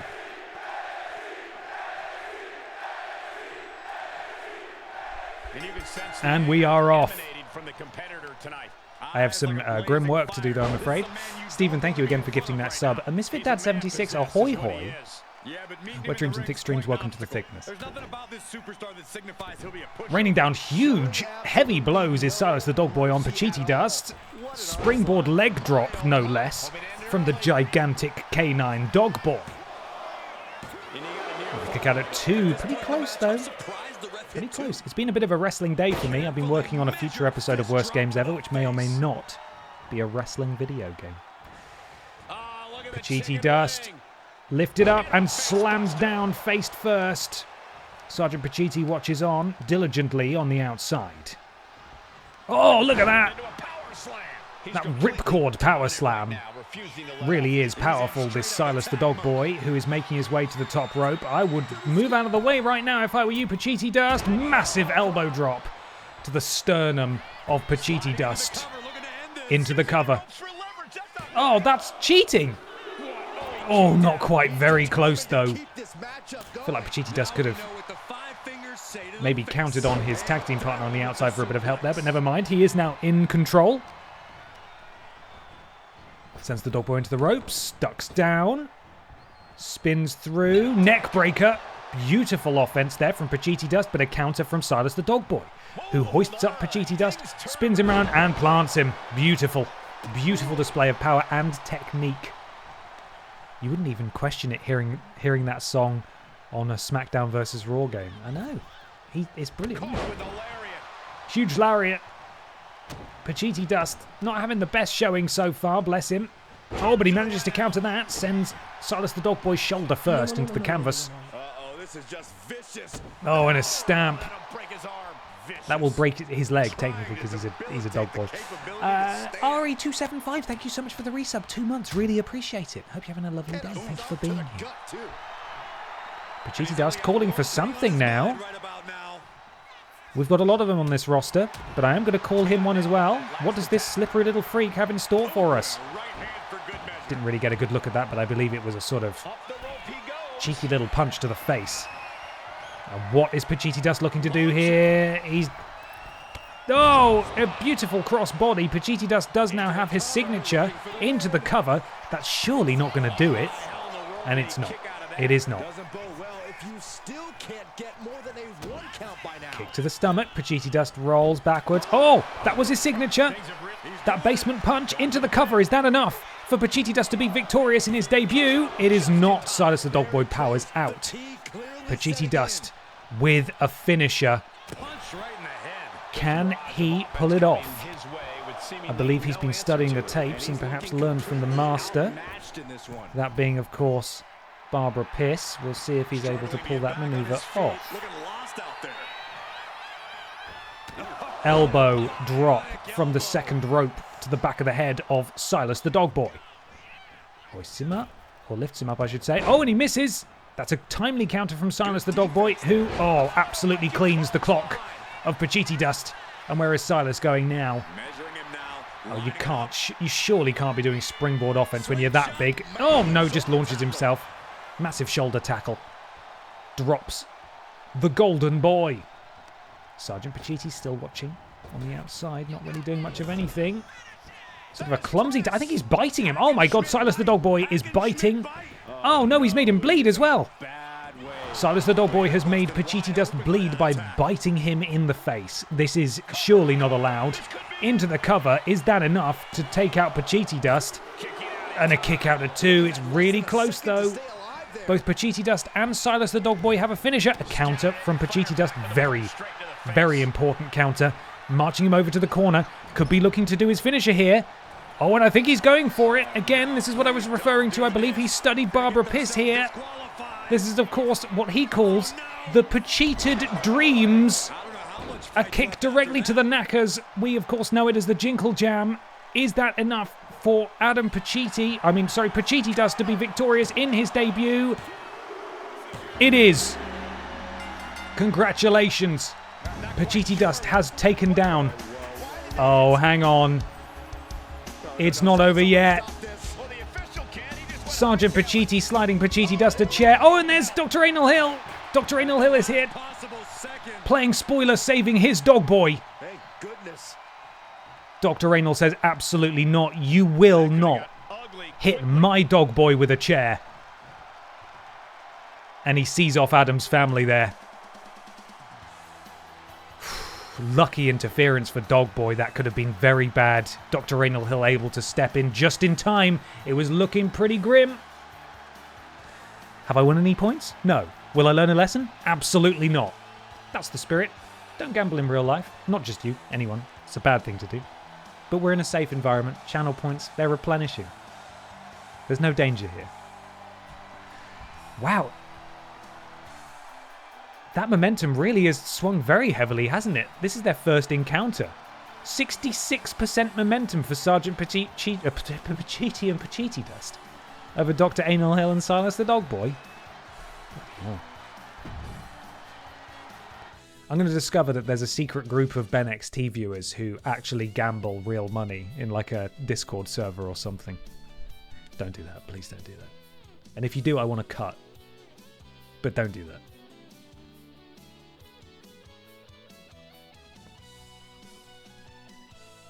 Main event time. Charlie Guillermo. Mild spoiler again. Charlie Guillermo takes on Brian Michael Bendis in our main event today. A little bit of history for you. Brian Michael Bendis has not won a single match against Chavo Guerrero so far. Not trying to influence the way people bet, I'm just saying.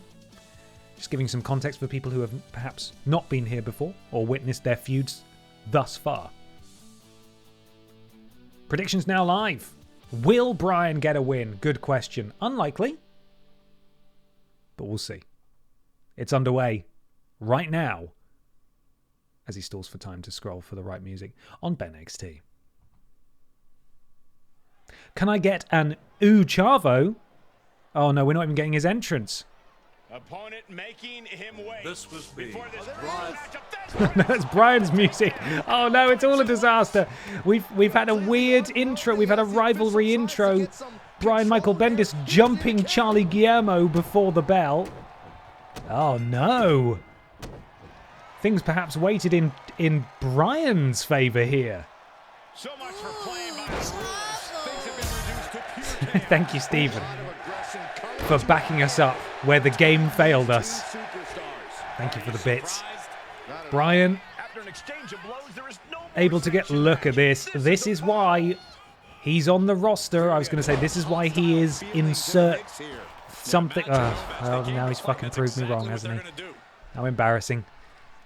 Bryan with an early advantage over Charlie Guillermo here. Needs to capitalize on it now. Looks like he's actually finally able to do it. A counter from Charlie.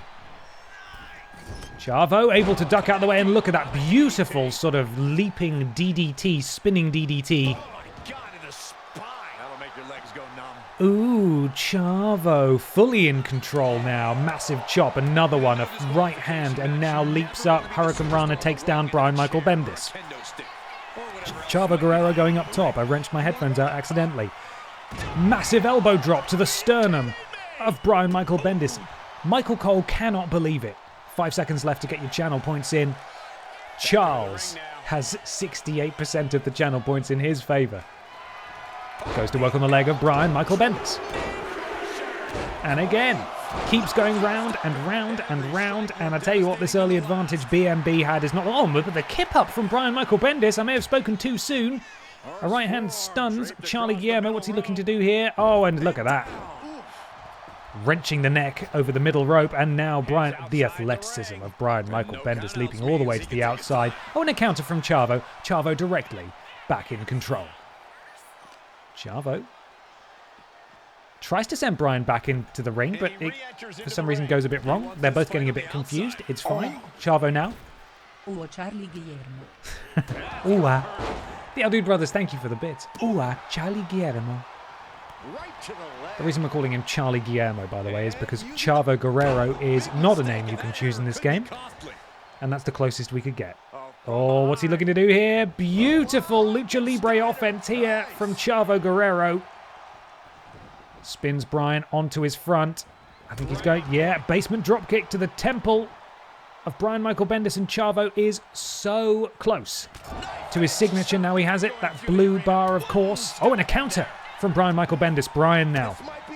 What's he looking to do here? Oh, beautiful facebuster from B&B. Lifting Chavo. Oh, and a counter from Chavo. These two are going back and forth. They know each other so well. Chavo picking up a head of steam. I think the ref got in the way, and now he's a bit confused. Just boots him in the face. That's fine. Now lifting his opponent to his feet. Chavo looked to go for a signature there, but I think Bryan actually countered. Bryan, that was his opportunity to capitalise, but unfortunately he ran face first into Chavo. Now Chavo's back in control. A counter from Bryan. Bryan springboard into the wheelbarrow. Massive facebuster from Bryan Michael Bendis. Bryan has his signature and his finisher. Momentum has swung all the way back into Bryan Michael Bendis' court. If Bryan can hit some big moves here, it's potentially all over for Chavo Guerrero. A sequence of clotheslines, a counter, he sweeps the leg. And Bryan still has his signature, still has his finisher. Does the CPU have the ability to capitalise on this, as we saw Ben Potter do earlier in the night, / last week, earlier in the night, I think. Bryan, again, getting really confused, just rolling, wrenching the neck. Still not hitting any big offense here. He really needs to do it. He's not doing it, though. And what is Bryan going to do now? Massive splash. Not a signature, not a finisher. Not capitalising on this advantage. Bryan, counter from Chavo. Oh, and a massive leg lariat takes out Bryan Michael Bendis. Will we see Chavo's golfing cousin Kerwin White as a future BENXT styling? Hey, you never know. Never say never. Massive springboard dropkick to Bryan Michael Bendis.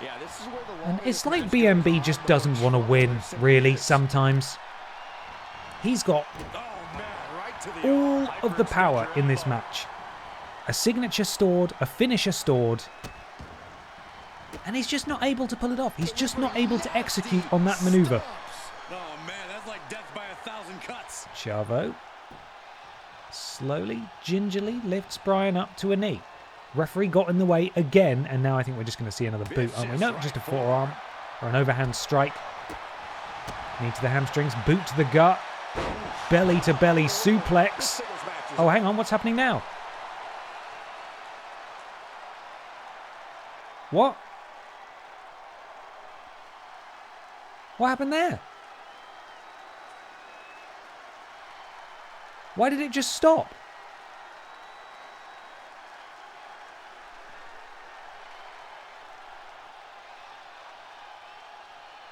Right. Okay. This happened last time they fought. Right, so either this I think BMB won. You would say that because you bet for him. My assumption is either these two are cursed and they simply cannot beat one another, or what has happened there is because Brian jumped Chavo before the bell, the match didn't actually technically start, and so all of that was just them beating each other up and it wasn't actually a match. Either way, I don't think we can assign channel points off that. That was not the conclusion to a match. That wasn't a knockout. The match was not called off. There was no bell. In fact, did we have a bell to even start with? Did the match ever officially begin? Let's go to the tape on that. Tim's big victory there, lest we forget. There's Piti Dust's match, yeah. Just Vish. Okay, then we're doing Brian. Let's see if we get a bell. Opponent making him wait before this We're just going to wait and see if we can hear a bell ring, because I don't think we actually heard a bell ring. The official tries to get some control here. He doesn't even care.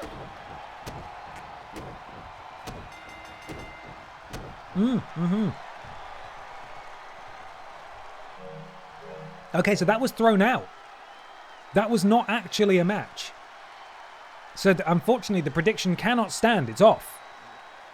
I know it's disappointing, but whoever ended up losing channel points there would be really, really, really cross, and I understand it. That was not technically a match. It was called off. Well, it was a bell. Yeah, but they normally, if they go to the ding, ding, ding, ding, ding, ding, that means it's like, no, stop. It's.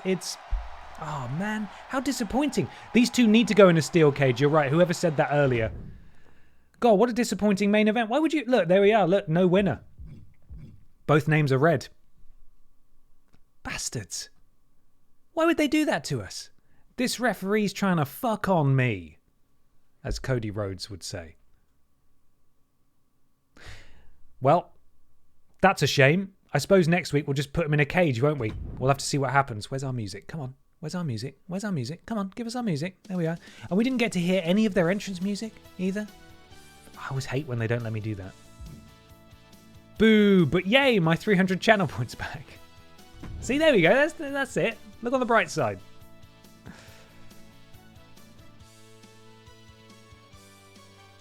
Well, isn't this interesting? Silas the Dog Boy and Dr. Anil Hill take on the former... No, what a weird tag team. Hang on.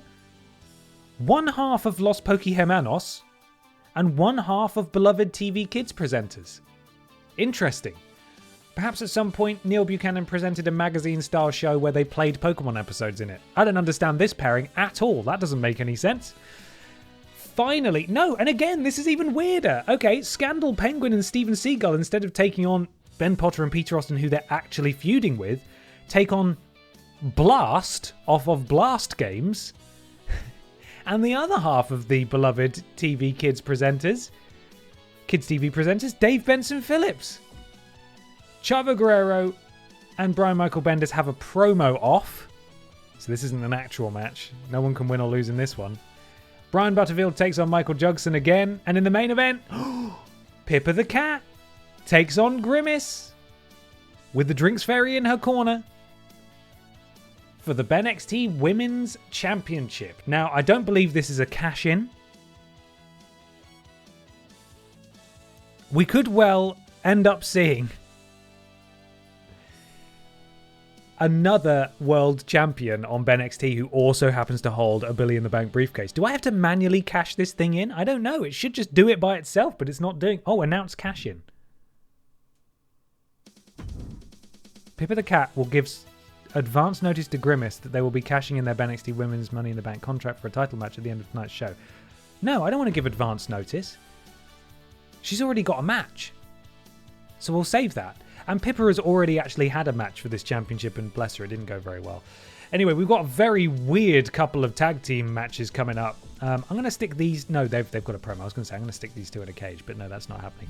Anyway, let's crack on with this very weird show. I don't know what's going on. Regardless, Dark Picture Pals are going to be wrestling. Been a while since I've asked, what are we all having for tea and is there enough for the class? I'm having salad for tea because I'm a healthy legend, so I'll probably put some cheese on it though, so, you know. Okay. Predictions coming your way momentarily. Dark Picture Pals take on the team of Wet Boy and Neil Buchanan. For some reason? Who fucking knows? The game has decided this. We never doubt the game's logic. Here we go.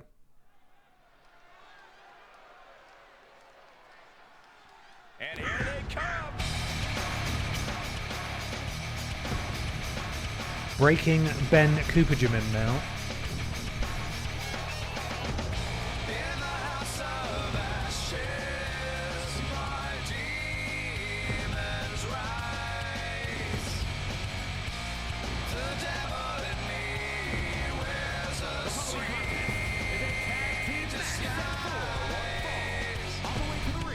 Where the fuck are our tag team champions? The mod squad have gone missing.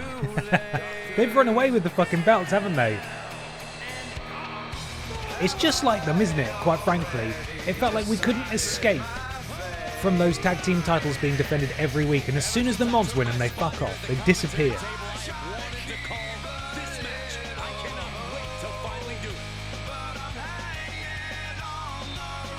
These two will be eyeing up a future tag team title opportunity, you have to believe.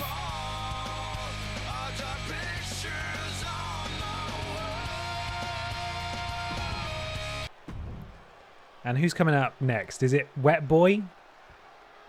Oh yeah, Hang on, I'm not ready. I can't fucking find it. And their opponents, first from Tokyo, Japan. Yeah, there he is. Weighing in at 252 pounds, This superstar has a lot of confidence, a lot of pride, but there's also a lot of respect for their opposition tonight. Oh, I get it. Great mind games at work. No, Corey, just respect. Oh, so this is superstar's just an ridiculous, idiot. isn't it? Got it.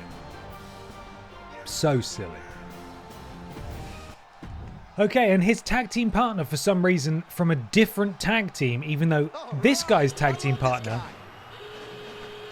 is wrestling next. from England.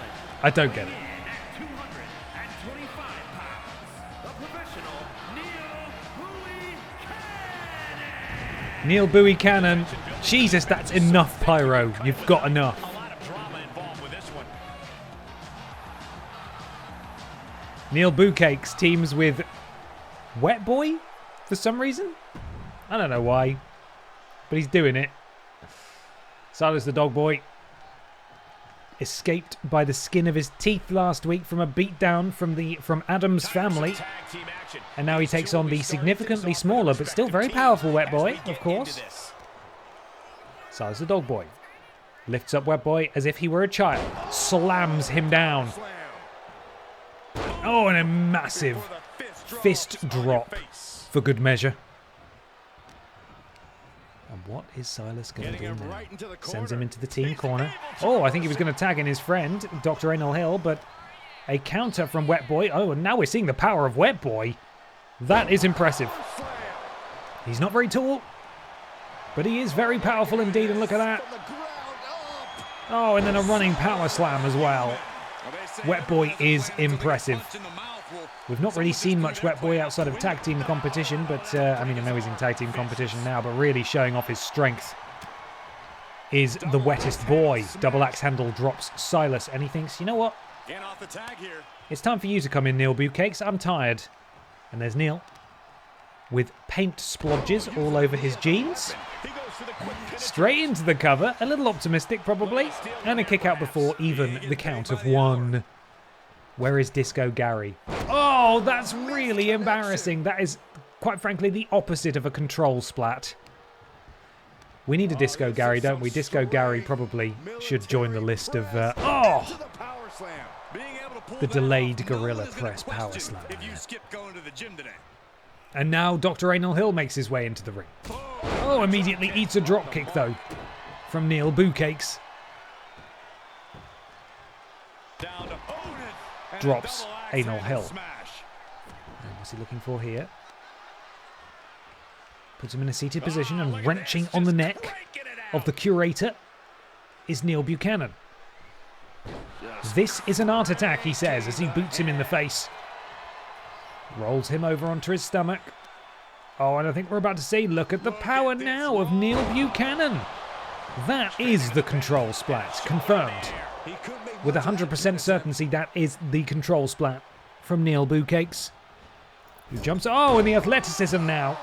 We've really got one of the most talented rosters on the entire planet, haven't we, in BENXT? Into the cover kick out of 1 from Dr. Hill. And again now, Neil eyeing up his opponent. Basement dropkick to the side of the head. Oh, and a kip up from Neil Buchanan. No, from the Curator, sorry, who immediately walks into a top rope Hurricane Rana. Neil. Boot to the gut and just walks straight across the stomach of his opponent. And now in comes Wet Boy again. A little bit of tag team offense. A boot to the gut of Dr. Anal Hill. And what is Wet Boy looking to do here? Into a powerbomb position. Flips him over onto his shoulders. Oh, and hangs him out to dry on that top rope into the cover. And a kick out straight away. And where's he going? He's taking way too much time. I think Dr. Anal Hill's going to go for the tag here. Why is he waiting? He just waited there to have an elbow dropped across his spine. And rolls to the outside, looking for a respite, but I don't think Wet Boy's going to let him have it. And he gets delivered back into the ring.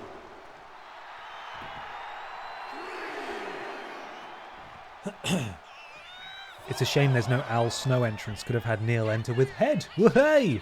That would have been amazing. He's in a bad way, but still has something left in the tank.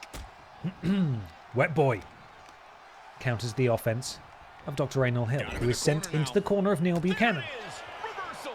Now a counter from the Curator, raining down blows. What's he looking to do here? Big DDT. All impact. No way to protect yourself from that. And finally, Anal Hill is able to tag in the towering Dog Boy, who immediately goes to work, sending Wet Boy into the ropes. Ducks down. Thez press. Oh, just using his unbelievable power to slam Wet Boy into the canvas. Into the cover. Oh, he's going for he's doing a cheeky pin. Kick out at 1. No, that's not enough. Wet Boy says, no, no, no. Wet Boy trying to get the leg. Counter from Silas. Silas. Oh, puts all his weight on Silas the Dog Boy, wrestling him down to the floor, into the cover. Kick out of 1. The crowd is going wild. They love it. They love this match. 1.5 stars. And a tag. In comes Anal Hill again. What are we looking at here? That looks pretty cool. Couldn't see most of it because Silas was in the way. And then now the referee's in the way. He's taking too long. The Curator's taking too long. Diving tag. In comes Neil Buchanan. Oh, and immediately, look at that. Beautiful. Leaping up Hurricane Rana directly into the full mount and raining down blows. Big right hand from the Curator. Forearm to the spine. Sends him over the top rope. If this were a battle royal, then he'd be eliminated. But it's not. The Curator just standing there menacingly. Although actually he looked quite scared when Neil Buchanan got back into the ring. What's the law behind why Michael Jugson's height got nerfed, but Dog Boy is 8 foot tall? Oh my god! Whoa! Oh, a counter from the Curator! Oh, beautiful! Oh, Neil Buchanan threw all his weight behind that, but it wasn't going to work. The law behind why Michael Jugson's height got nerfed. Well, Michael Jugson I don't think is 6 foot tall, for a start. And Silas the Dog Boy is a werewolf, so yeah, he should be massive. And that's the law. Anything goes, basically. Hello, Use39, welcome. We're in the midst of a rather confusing tag team encounter between the actual team of the Dark Picture Pals and Wet Boy and Neil Buchanan. Don't really know why. Dr. Reynolds Hill has his finisher. Neil Buchanan has nothing as it goes. Dropped face first onto the turnbuckle. Oh, and the sit-out powerbomb out of the corner from Neil Bucakes. And a leaping tag. In comes Silas. Oh, and Neil took way too long to taunt there, although he does counter Silas. Elbows to, I believe they call it the bread basket. What's Neil looking now? Look at that, beautiful. Springboard moonsault out of the corner. If that's not a rope break, I don't know what is, but a power out at 1 from Silas the Dog Boy, who has his signature. Neil Buchanan has his finisher. That was Neil Buchanan's finisher. Is that enough to finish off Silas the Dog Boy? Could this be it? Oh! So close. And Dr. Reynolds Hill was there, but he would have been too late. He would have just been too late. Neil's calling for something. I don't know what it is. Oh my goodness me. Beautiful. I don't really know what that was. But it was amazing. Silas sent into the corner. Tag. In comes Wet Boy. What are we looking at here? Some sort of power bomb. Assisted power bomb maybe. Beautiful. Oh, Silas looking to make the tag, and he does it. Wet Boy. God, his attention just slipped. And Dr. Reynolds Hill is now the legal person. Oh my God, he's trying to choke him out. He's trying to choke the life out of Wet Boy. Oh, this is not looking good. Wet Boy not moving much at all, actually. Oh, manages to kick out. Oh, hang on now, ref. That's not okay. Neil Buchanan coming in way after the hold was broken to just drop kick. Dr. Reynolds Hill. That's not allowed. But look, attention divided now. Dr. Reynolds Hill turning his focus to Neil Buchanan when really he should have been focusing on Wet Boy, but he's still in control here, is Dr. Reynolds Hill. And what's he looking to do here now? Garrot him over the top rope, I think. That's what that looks like to me. Kick to the stomach. Big knee strike into the cover. Is this enough? That is not a signature or a finisher. Kick out at 1, but that symbol means that Neil Buchanan cannot come in to break up a pin. So if this team of Silas and Hill go for a pin, then that's it. Oh, Shatter Machine. Wet Boy's rolling out. Oh no, that would have been a perfect time. The Shatter Machine is a devastating tag team maneuver, and that would have been the perfect moment for Silas to go for the pin, but Wet Boy very wisely rolling out. Silas the Dog Boy has his finisher. Neil Buchanan is still not allowed to break up a pin. If Silas hits his finisher and goes for the pin, this is Dark Pictures' match to lose. Oh, all the weight of the Dog Boy, Silas, across the chest of Wet Boy. What's Silas looking to do now? Perhaps going for another tag. A little bit of tag team offense again. What are we looking to do here? Clothesline sends him straight into a forearm. Another forearm. Oh, this is beautiful tag team offense. And then the knee strike. And they're still not done. Oh my goodness me. That is a tag team finisher, actually. I think that's the first time we've seen one actually taken out. And they've won off the tag team finishing maneuver. That is beautiful. Oh, hang on. Adam's family are here. The Dark Picture pals not having very long to celebrate as their arch rivals, Adam's family, come down, and look at this. Raining down blows on the victors here. This rivalry rages on.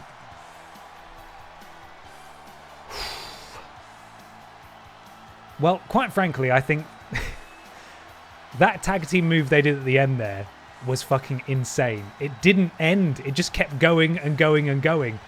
But that is, as I talked about last week, I've now set every single tag team to have a tag team finisher. So when they go to tag them in, they can, if they have a finisher stored, they can use that, and it's just a really powerful tag team move. Of course, Neil Buchanan was not allowed to come in and interrupt the pin because he had previously interrupted a pin. And so they were able to win off that. Adam's family get extra heat by interrupting the music. Superb storytelling. Completely agree. The rivalry continues. Up next, we have another very strange match. And some more rivalry action. As the team of the Birds of Prey, that being Steven Seagull and Scandal Penguin, take on the tag team of Blast and the other half of the beloved 90s Kids TV, Dave Benson Phillips. I don't really get it, but it's happening now. Channel Point predictions coming your way momentarily. Blast, of course, famous for the terrible line of Blast video games. They are, or slash were, a developer who have made several games that we have covered on Worst Games Ever. This is, of course, another brilliant creation of Lord Brotovich. We get to debut the Blast games theme, though, which is pretty exciting. So we'll do that at least. Let's play Steven Seagal. Oh, no, they're already in the ring. We don't even get to hear the music. Oh, the team redundant jumping the Birds of Prey before the match. Slides them into the ring. Is the ref actually going to start the match this time? Let's see. Will this match legally start? Team Redundant have decided they've done enough. Ref checking they're okay to continue.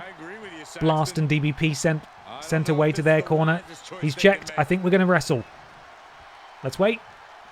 Well, they're still insisting on going forward this matchup. I don't know if this is smart. This is a legal match. Blast. God, he's a tall boy, isn't he? Steven Seagal not shy about cheating there. Getting in a little cheeky punch. Blast Games logo tries to send... I can't call him Blast Games logo. Blast tries to send Scandal Penguin, who has suffered a string of losses in the singles division, into his corner, but a counter, and now Steven Seagal is in the ring. Sends Blast Games logo into the corner. Oh, big punch to the stomach of Blast Games. And a forearm to the spine, or kidney, I suppose. Ben and Peter wouldn't leave DBP out of it.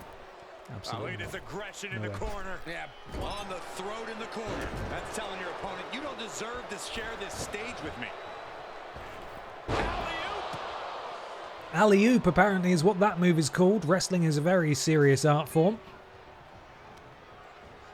Seagull sends Blast Games into the corner. A tag to Scandal Penguin. We're going to see a tag team move here. We've seen this one before. Just a little... a draping double axe handle.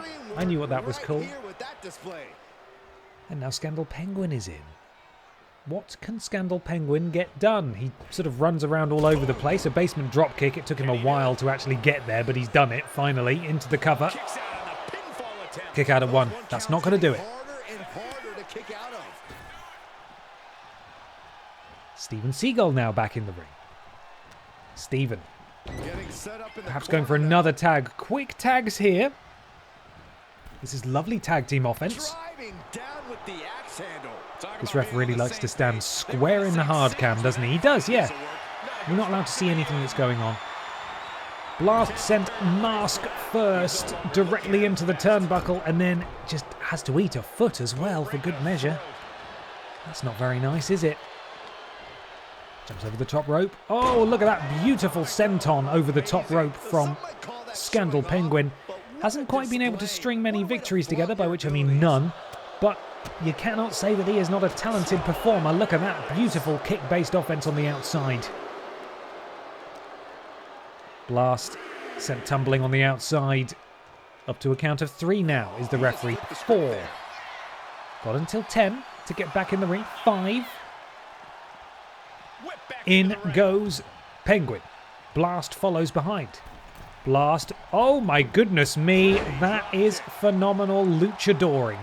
Look at those talented feet go. Tippy-toeing all over the ropes. Blast. Kicks. Loads of kicks. And that is commentating you won't get anywhere else. Now sent into the corner and in comes Steven Seagal. Another tag team move. Sends Blast into the ropes, both men await, and a double shoulder tackle drops the horrible developer. And a taunt from Steven Seagal allows DBP to get in the ring, and here comes DBP, leaping forearm. Takes down the gigantic Seagull, who of course resides in Russia these days. Oh, beautiful from Steven Seagal. Steven. Stomp in the leg. He's getting his own back. He's not really. Pippa, your match is soon. Your match is soon. Kick to the gut. Yeah, it's soon. Why are you here? You should be getting ready. Get away from the light. You're blocking the green screen. Turns it around. You gonna come see him? No? No, she's gonna go get changed. Her match is up later tonight. Into the cover, DBP. Kick out at 1. It'll take more than that to hold him down. Seagull back to his feet. Oh, don't know why DBP didn't try and capitalize on that. Oh, huge combination offense. Oh, and then the beautiful springboard moonsault from Steven Seagull. Pippa, what are you doing?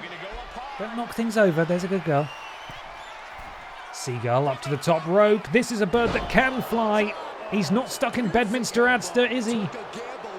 He's stuck in a BENXT ring, and he is making it Dave Benson Phillips' problem.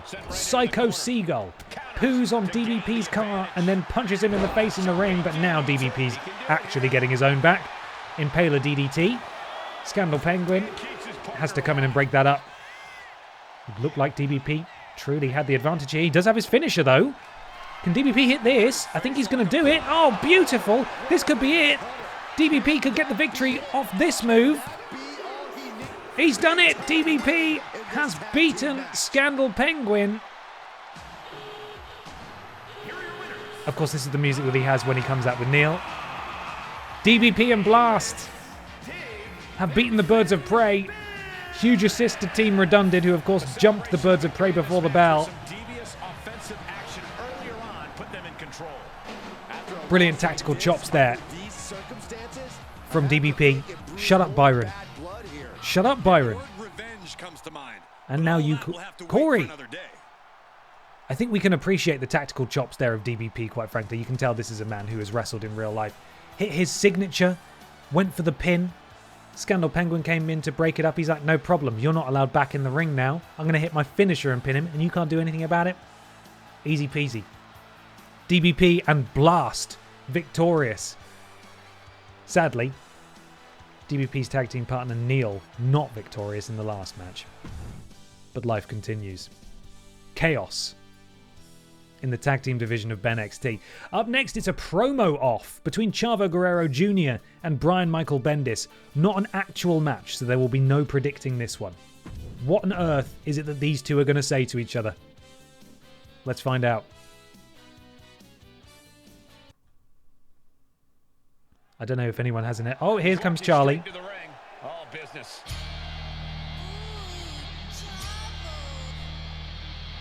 We get a little bit of entrance.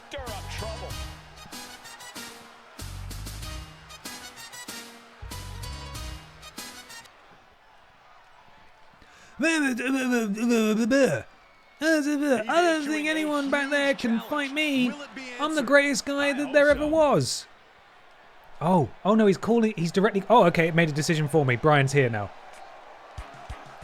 They gave me like 1 second to choose. I thought I'd have longer than that. Brian made up his own mind and he's like, you know what, Chavo, I've had enough of your nonsense. I made Miles Morales.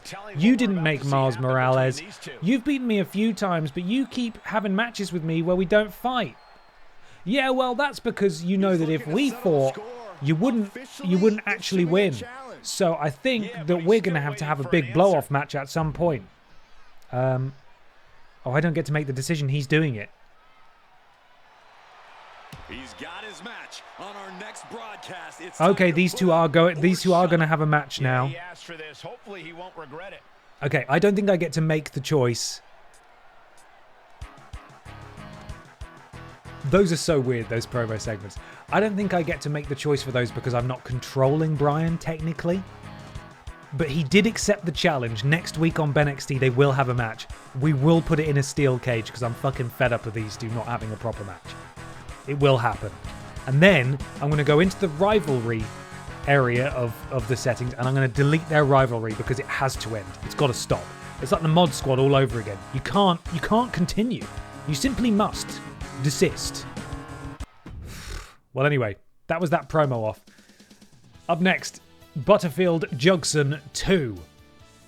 Jugson is shorter now, and what I'm hoping happens, skip the rivalry bit, what I'm hoping happens is that these two actually have a match this time, so that we can hear their full entrances. Because we haven't heard Brian Butterfield's entrance theme yet. So fingers crossed, there's no shenanigans and these two both make their way to the ring properly. Make it Hell in a Cell. Could do, yeah. My concern is that they won't actually do anything interesting. They'll just wrestle inside the ring, you know. None of them will try and climb the cell or escape the cell. Right, get your channel points in now. 1 minute and 35 seconds remain. Brian Butterfield or Michael Jugson, everybody cross your fingers that we're actually going to get some entrance music here. Here we go. No, we're not. Oh, we're going to get some. This is going to be good, gentlemen. We've been waiting a long time for this match. What's he doing? Hey, comfortable lad. What's your name? Why has he got Simon Miller? You're fucking mad, aren't you? What have you... We got chaos. Why does Simon Miller just get dragged out? Two can't stand each other. It's come away. Oh, for God's sake, they're pushing the ref away.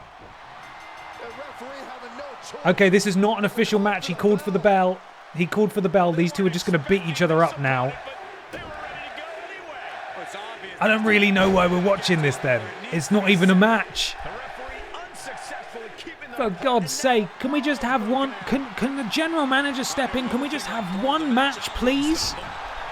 Why did Simon Miller get dragged into this, bless him? It's nothing to do with him. I guess Simon was the scheduled opponent and Michael Jugson decided to take it instead. That could be it, actually, yeah. Sometimes you do need to read the rivalry things for context. I did talk over the commentators as well, which will probably help. This is Triple H booking. Well, unfortunately, this is another match that isn't actually a match. Everyone will be refunded their channel points. We just get to watch the show as these two beat the crap out of each other. Brian going up top.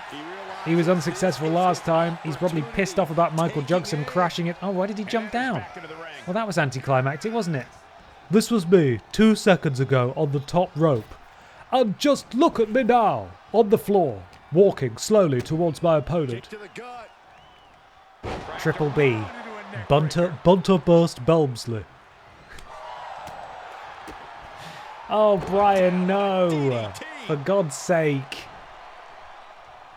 A series of wild haymakers to nobody. He's got a half-star match. Those aren't stars. Those are asterisks, each pertaining to a fault with the Butterfield Performance Center. Kick! Now that's commentary that I can aspire to do. Hello, OWT Wales. How you doing? We're just watching Michael Jugson take on Brian Butterfield. I'm going to give you no context for that, and I apologise. Driving the elbow. Byron, what kind of mindset do you need going into a no DQ match? You have to be prepared. Elbow drop wasn't very good, was it, Michael? Looks like you hurt your elbow there. No disqualifications means you have Why to is do this everything you can to get the win, or else your opponent will. I don't know at what point with these sorts of encounters, why is there a referee for a brawl? The thing is, it's not even a brawl because they don't even get knocked out, do they? Or does it end when they get knocked out? I'm really confused about how they decide when these end. We'll have to see. If one of them hits a finisher then and then it stops, maybe it is just a knockout sort of approach to things. Electric chair drop there from Brian Butterfield. Hooray! My cultaholic friends. Welcome everybody. Is that Owen? Were we doing some football? Who did we have on tonight? Thank you so much for the raid, guys. Or is this Fraser? Who we got? It's Football Owen. Hi, Owen. Thank you so much for the raid, everybody. I hope you had a bloody lovely stream. Really appreciate sports time all the time. Hell yeah, man. Look at these two just slapping the piss out of each other. Michael Jugson has his signature and his finisher. Remember, this isn't actually a match. These two are just beating the shit out of each other for no reason whatsoever. Oh, look at them. They're doing the Sami Zayn, Kevin Owens. Punchy, punchy. Butterfield, kick to the stomach, up into the bomb position. Counter from Jugson. Jugson able to power out. Boot to the balls, off the ropes. Oh, massive shining wizard. Oh, and Butterfield's dead. Why are we still going? This isn't a match. Oh, Jesus Christ, he's going for the extra 50s worth of Kama Sutra there. This is graphic. Butterfield, though, the grit, the determination, able to escape that hold. Oh, and a spear from Butterfield. Could we see Butterfield walk away from this? Standing tall? A submission maneuver of his own now to Michael Jugson. Lets him go. And still, this weird not match encounter continues. Boot to the stomach. Oh, he's setting up for the bomb.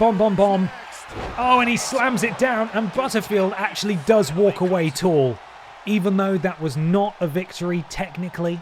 That was a brawl. Butterfield landed the last move. Very good, say the viewers. They love it.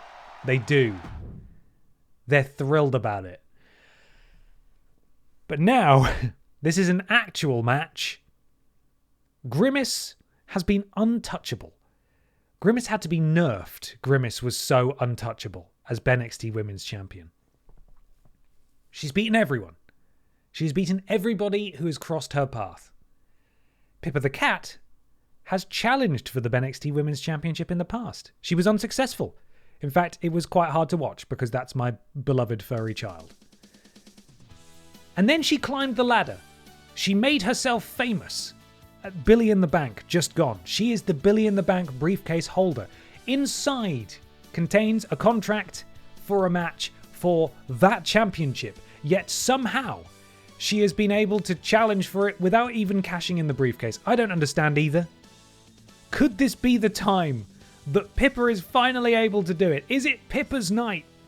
Is the Purple Menace finally going to be dethroned? Remember that Grimace has a championship match of her own upcoming.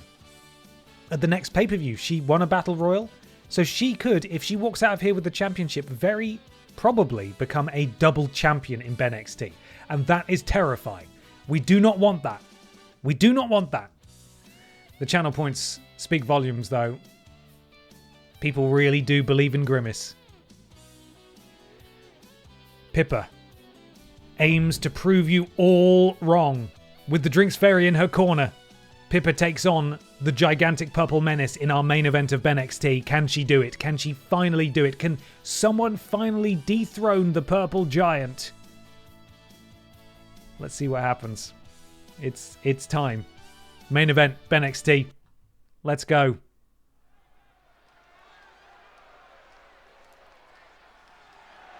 Grimace does have good music, though, to be fair. Can confirm. I cannot see Pippa, so she must have gone to get changed. She's ready to go. It's Miss Money in the Bank.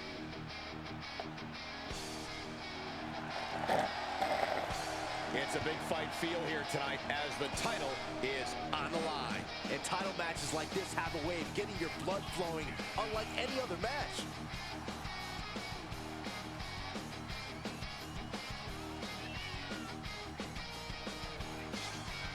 Come on, Pippa.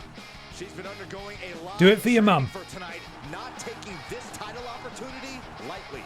Am I going to North this weekend? No, I'm not, unfortunately. Haven't been to North for a while. I'd love to go to one soon, though. It's been a long time. And here comes the champion. The dominant. The funky. The unstoppable. Huge title match coming up and a huge opportunity for Grimace. to prove to everyone. Are you craving her McNuggies? None better in all of WWE right now. You best not be, because she will kick your ass. Boo! Boo, Grimace. Grimace wins, lol. 5 moves of doom, Grimace. Grimace Hogan. Boring. You can see here the Change is needed in the BENXT women's division.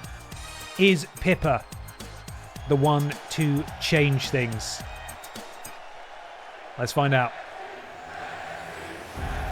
That's what's on the line. Over to Mike Rome.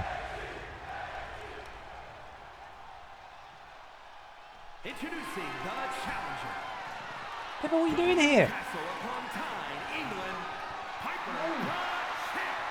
It's you've got to wrestle. You've got to wrestle. From Mount Olympus. Go on, go win a championship. Go win a championship for us. Champion. Come on, Pips. Go. You've got to go. You're late. You're late. You're so late. You're in the ring right now. The top title in this company. Oh, come on, Pips. You can't do Pip down. Now you've got to wrestle. Yeah, well, I know you want to do Pip down, but you've got to go and fight for the championship. Pippa the Cat warming up against Grimace. His second time the charm. What are you doing, Pippa? Championship action underway. The champ looks as hungry and Pippa prepared with the here first bit of offense manages to take down Grimace. We have Pip down, unfortunately. Pippa is clearly not taking this wrestling match very seriously. Pippa with the opening offense against the champion. Manages to wrench the arm back. Bends it all the way around. Oh my goodness, that is devastating. Pippa came here with a game plan, clearly. Folding up the champion. Oh my goodness me. Pippa, where did you learn that?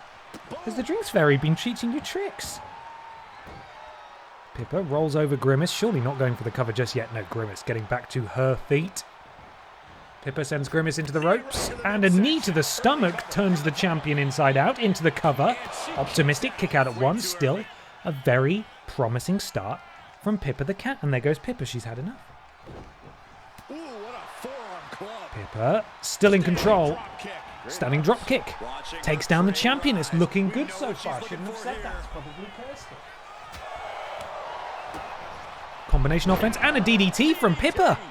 The champion is reeling. We have not seen Grimace treated like this so far. From the top rope, a knee strike to the face of Grimace. Into the cover again, potentially from Pippa here. Know what she's thinking. Going to work on the arm. We've got an arm bar. That's definitely a rope break. The referee not doing anything about it, though. It is fixed. Complete. Oh, look at this. Arm bar slipped underneath and able to counter. Grimace able to counter. And Pippa needs to be really careful here because when Grimace gets rolling, nothing is safe. I don't think people realize the amount of strength it takes to hurl someone like that. Oh, look at this. Oh, the sit-out powerbomb from the champion. Get this back into the ring. That is worrying. Oh, but Pippa perhaps able to interrupt here. No, she's not. She needs to be careful. Oh, she just manages to walk away. Channeling her inner Senior Joe there. Absolutely no selling the diving offense. Pippa ducks down. Grimace back off the rope. Pippa leaps over. What's Pippa doing here? Spins round. Spinning neck breaker. Lovely, lovely stuff. Grimace hauls herself up off the ropes. Surely not. Surely not. Could we see the dethroning of an absolute horror here tonight? Pippa to the top rope. Massive elbow drop. Oh, it just misses. But she's still got time to recover. She's taunting. This is perhaps a bad idea to do this now because if Grimace gets back to her feet, then that's bad. Oh, into the leg lock. Potentially a calf crusher here, but a rope break immediately. Referee manages to spot that one. Where's Pippa going? Referee gets in the way. Pippa wandering back over to Grimace. Pippa grabs the arm, spins Grimace over onto her stomach. Knee over the back of the neck, brutal there. Planting the face of Grimace into the canvas. And, I mean, I don't want to get ahead of myself here, but look how damaged Grimace is so far. Really, really good work from Pippa here, who is working towards her signature. Pippa to the top rope. Oh, the leg drop from the top rope. That is beautiful. Into the cover. Is this enough? Not even a signature or a finisher. Oh, and a kick out at 2.5. That was so close. So close from Pippa, and Grimace now able to take advantage of the brief distraction. Flips her over into the cover. Is this enough? Oh, that's so close, and they exchange. Oh, and a counter again. They are going back and forth in this pinning combination. Oh, and a kick out at one eventually. Oh, Pippa able to counter. Uppercut. Drops Grimace. I really thought Grimace was going to get back on top there, because that's all that Grimace needs. Pippa has her signature. Is Pippa going to do it? I think she's going for it. It is a submission. Surely Grimace won't tap. Surely Grimace will not tap out. Pippa decides to release the hold. Into the cover, though. Off the back of the submission. Sometimes that's enough. Pippa's done it! Pippa is your new BENXT Women's Champion. She has dethroned the Goliath. Finally, we have new blood at the top of the women's division. And we have a brand new problem in that we have a Billy in the Bank briefcase holder and a world champion in the men and the women's division. I don't know what this means, and I don't understand it. It doesn't make sense. Congratulations, Pippa. BENXT Women's Champion. Drinksfairy could be a little more excited. She's limbering up for something, but that is great. I didn't think we'd ever see Grimace lose, really. And I promise you, I've not done anything nefarious between streams. Grimace is exactly as she was last week. The only thing I can assume that's happened, and we can go into the stats and check, as I showed last time, wrestlers' stats fluctuate in universe mode, which is the mode that we're playing in, depending on their performance. And I can only assume that both Rules Boss and Pippa received a massive boost to their stats, potentially, after winning Billy in the Bank. That's the only thing I can... Pippa, you won! You won! She's learned a lesson. She's staying just out of arm's reach. She's not coming anywhere near me. You're not, are you? No, you're not.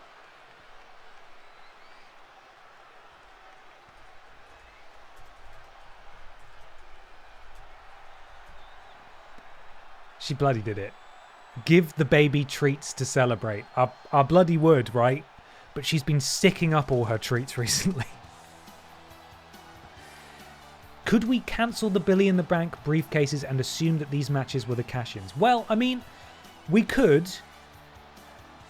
But what I'd rather do is assume that these two, perhaps at some point, because you've got a year to cash in the briefcase, right?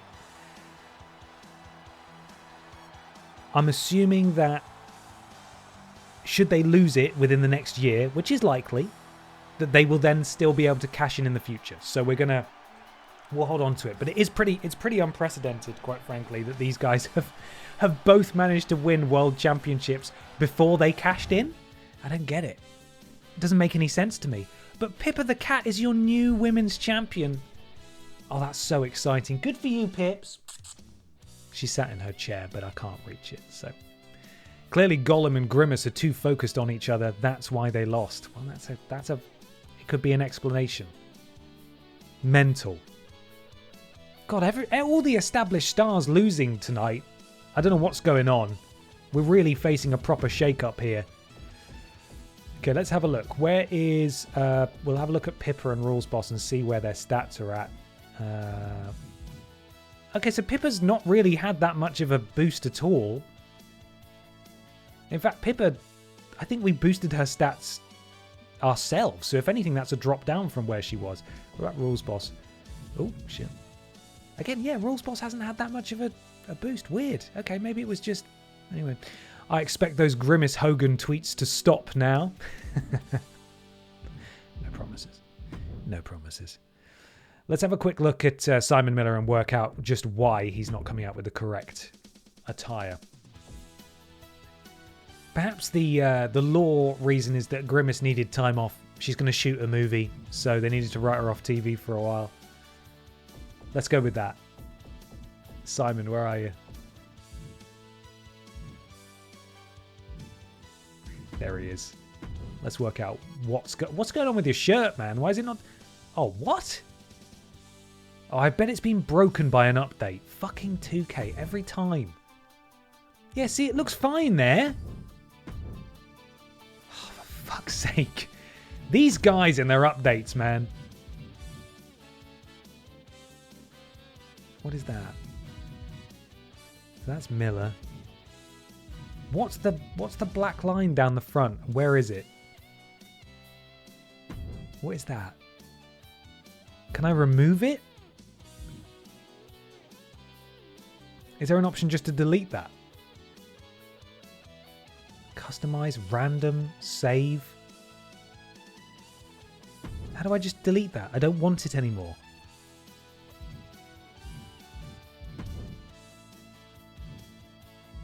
What?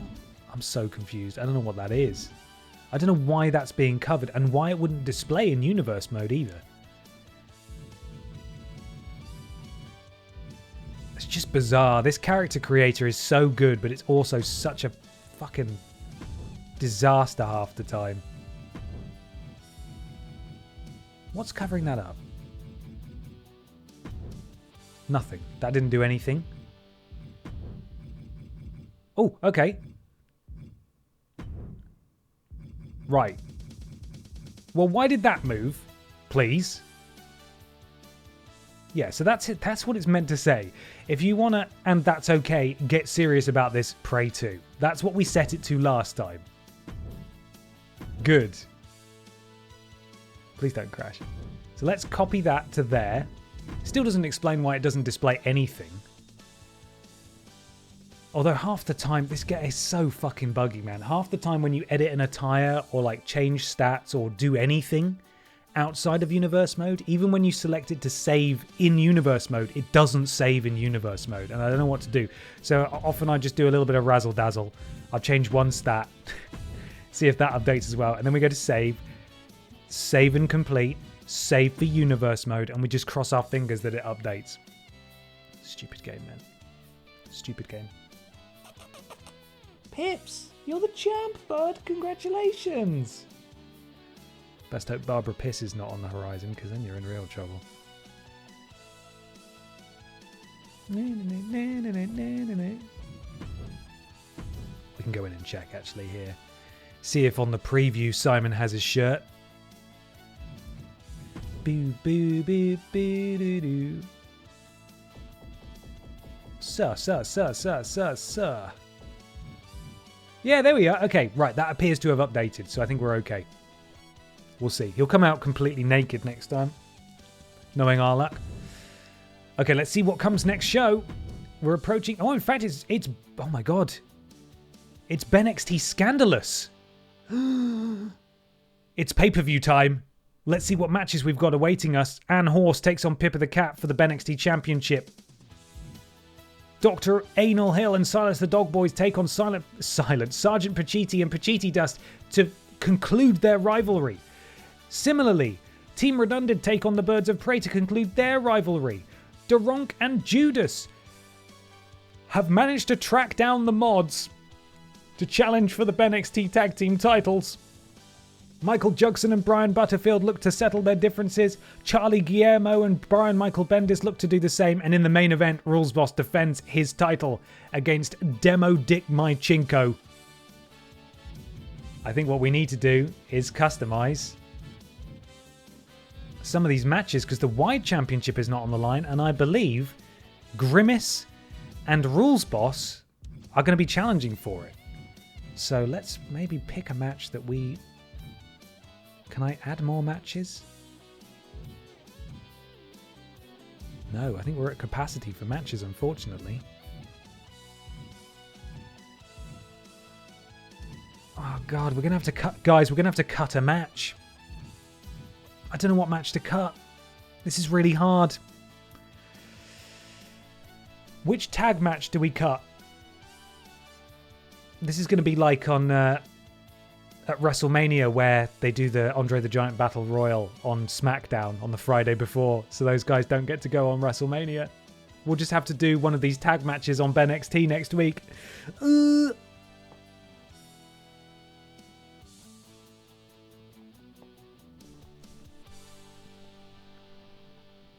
Cut the mods, cut Chavo, cut the Jugson match. We've got 2 mod cuts. I think we could go a little longer without seeing those titles defended. So, mods, you get to hold on to it via technicality for now. We've got to set ourselves up a main event. We're also going to customize some of these matches. As it is a pay-per-view, we'll make them a bit more exciting. We're talking Hell in a Cells, we're talking steel cages, we're talking ladder matches, etc. So let's make this an Extreme Rules triple threat match. It is a title match. And the current wide champion is, of course,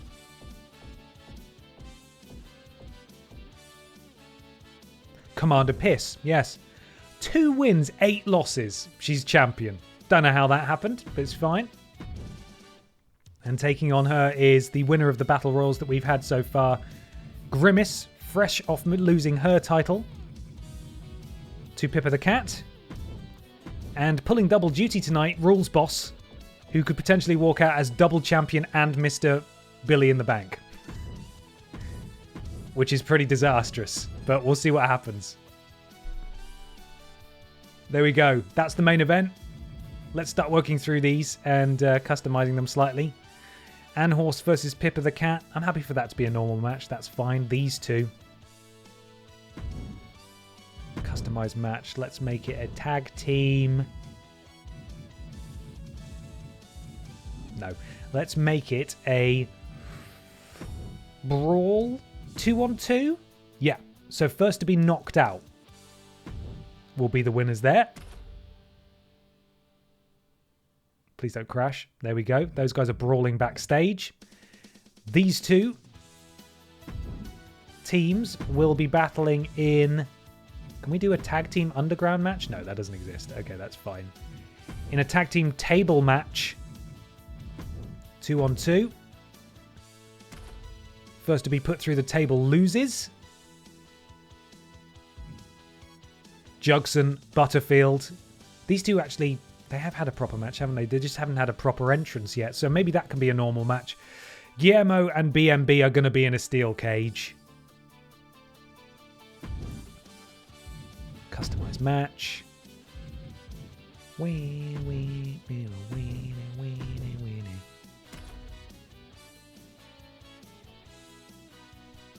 Imagine having a tag title match only to find out Mod Squad pulled an R-Truth and went to the wrong venue, forcing your match to be cut.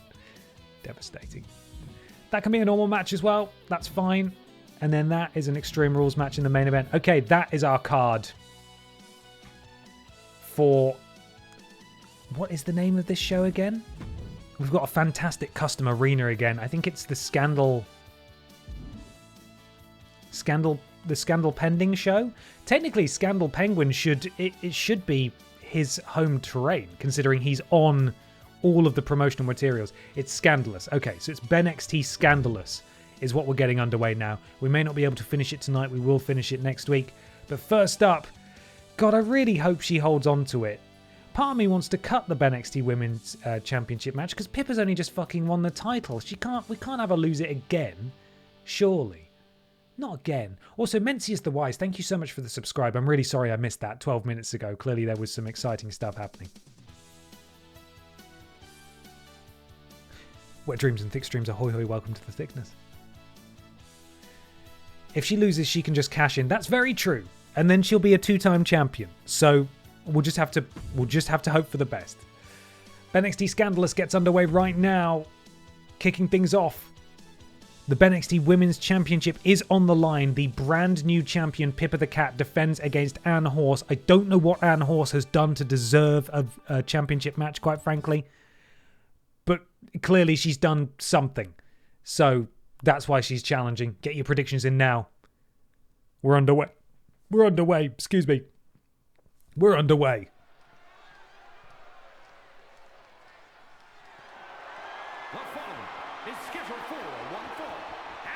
Maybe something happened on the pre-show. Yeah, maybe. Oh, look at that. Look at that ring. Looks great.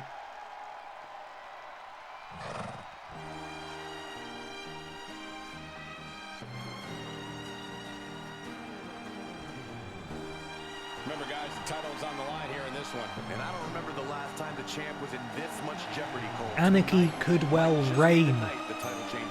Now, in BENXT, it's a bit like when Spider-Man managed to arrest the Kingpin, and it turns out that even though the Kingpin was a horrible dude, he was actually preventing just crime going mental And as soon as he's been put away, you get all the supervillains popping up all over the place, all the different factions.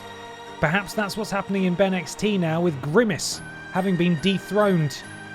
Anne Horse could kick off absolute anarchy in the BENXT women's division if she's able to win tonight, and we could be playing hot potato with that championship. We'll have to see. She says she's the top woman in the division. She says she's the top woman in the division, but actually she's a horse, so... It's the battle of the animals now. As Pippa, all golded up with her briefcase, her championship is here, ready to defend. More dominant than right here, right now. Can she cling on to the title? She only won it on Wednesday. It's only been 3 days. A determined champion ready to defend her title. I'm hoping for her. I'm crossing my fingers, I really am. I want Pippa to hold on to it. It would be really bad if she lost it. I'd feel so bad for her, but she's had a lot of success recently, so she can shrug it off. She goes in the record books as the second ever BENXT Women's Champion, first ever Women's Billy in the Bank briefcase holder. She's made a lot of history, has our Pippa.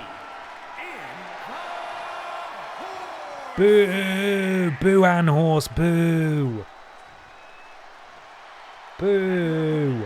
From Newcastle upon Tyne, England, the NXT Women's Champion, Pippa the Champ. Pippa the cat there. Ready to go. Champion has no intention on tonight. Hands over her gold to the referee, who shows it to the horse. The horse nods. The horse knows what that is. And now showing it to all of us. We know what that is as well. We should all nod along too, to show that we understand. Anne Horse preparing Pippa with a lot to prove. Can she retain tonight? We're underway.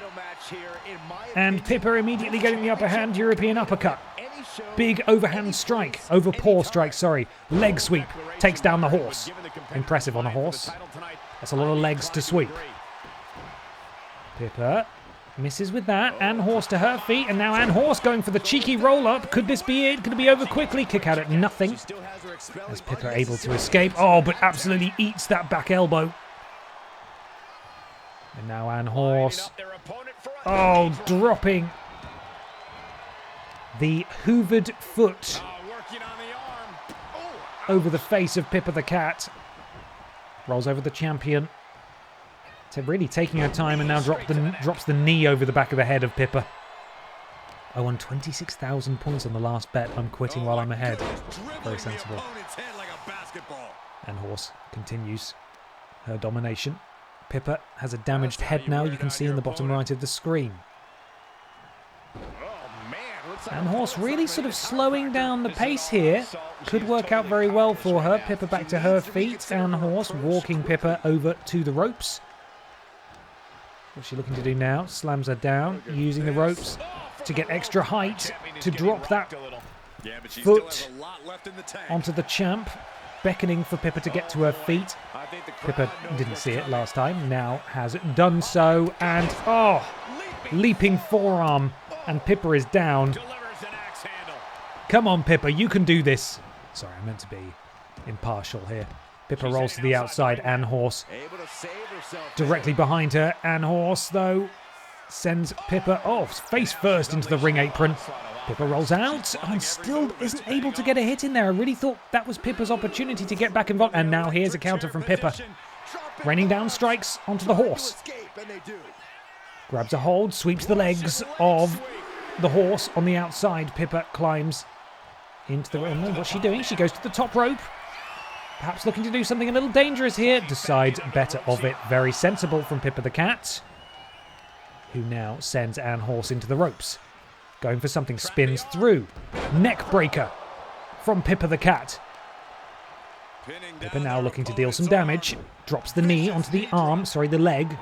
One of the many legs of Anne Horse, who rolls to the outside. Pippa follows afterwards. Anne Horse, though, lying in wait. Lifts up Pippa. Oh, what we're looking for here? Oh, my goodness me. It didn't look very impressive, but I imagine it did a lot of damage. And now Ann Horse, oh my goodness me, a huge Uranagi on the outside to poor Pippa, who potentially is about to get dropped on by a horse from the top rope to the outside. Oh no, the horse thinks better of it, decides to hit Pippa with a forearm instead. And this is not the Pippa the Cat that we saw on Wednesday. I'm just going to say it. This is a very different Pippa. And what's Ann Horse looking to do now? She's walking on the barricade. Oh, and drops the axe handle over the forehead of Pippa. And Pippa is not doing well. That's a red head now on Pippa, who is able to get a counter. And finally, Pippa now getting back into the ring. She really needs to... No, Pippa, what are you doing? Pippa takes the worst possible time to do a taunt, which gives Ann Horse the opportunity to get back on top. Oh, and a counter now from Pippa.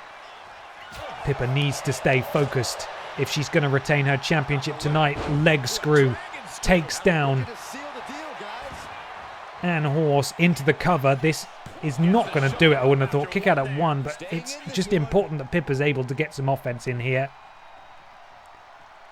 Rolling neck snap from the champion. Ann Horse has her signature. Pippa has her signature. Are we about to see it? Pippa looking to go for something here.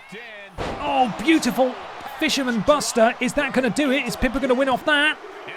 Oh, and a kick out at 2.5. That was so close. Ann Horse leaping back to her feet. Manages to hit that forearm, drops the champion. Surely that's not enough. Kick out at 1. Pippa does have her finisher stored up. If Pippa can hit that, it's probably straight to the glue factory with Ann Horse, but Ann Horse hitting that massive big boot that sends Pippa tumbling to the outside. Which is ironic because Pippa does actually usually love to be outside, but not today. Oh. Knee drop to the stomach of Pippa the Cat. Ann Horse sends Pippa into the barricade.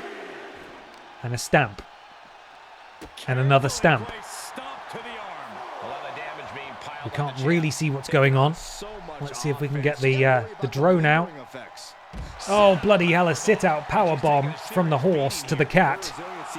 Horses, of course, I don't know if you knew this, much bigger than cats.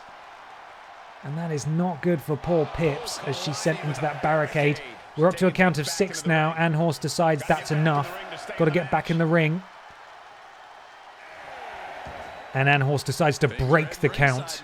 Back to a count of 1 now. Pippa able to break out, and now Pippa's back in control. Pippa sends Ann Horse stumbling away. Decides that's enough. I'm getting back in the ring. Going for a taunt. Pippa feeling very confident. And she is able to get the attack off. I thought Ann Horse was perhaps able to get the upper hand there, but now we're seeing Pippa get some offense in on the outside. Several repeated combination strikes and a huge European uppercut. Drops Ann Horse. Pippa building her way towards a second signature and a second finisher. Really, all she needs to do is hit that finisher. This could go either way, though. The longer she spends mucking about, the closer Ann Horse is to a signature of her own. Pippa now sends Ann Horse back in the ring. Needs to capitalise. This is Pippa's moment. If Pippa can hit a big move here, she will likely retain the championship. She's sizing something up. I think she's going for a submission here. She's going for the Pippa escape. This could be it. Could Pippa tap out her competition? This would be a dominating victory, and she does it. Pippa the Cat has tapped out Ann Horse. It looked pretty dicey there for a while, but Pippa wins in dominating fashion in the end. Ann Horse submits to Pippa the Cat. Ann Horse cannot continue. And Pippa taps out the horse. Just a trotter, just smashing on the canvas. Congratulations, Pippa, you've done it.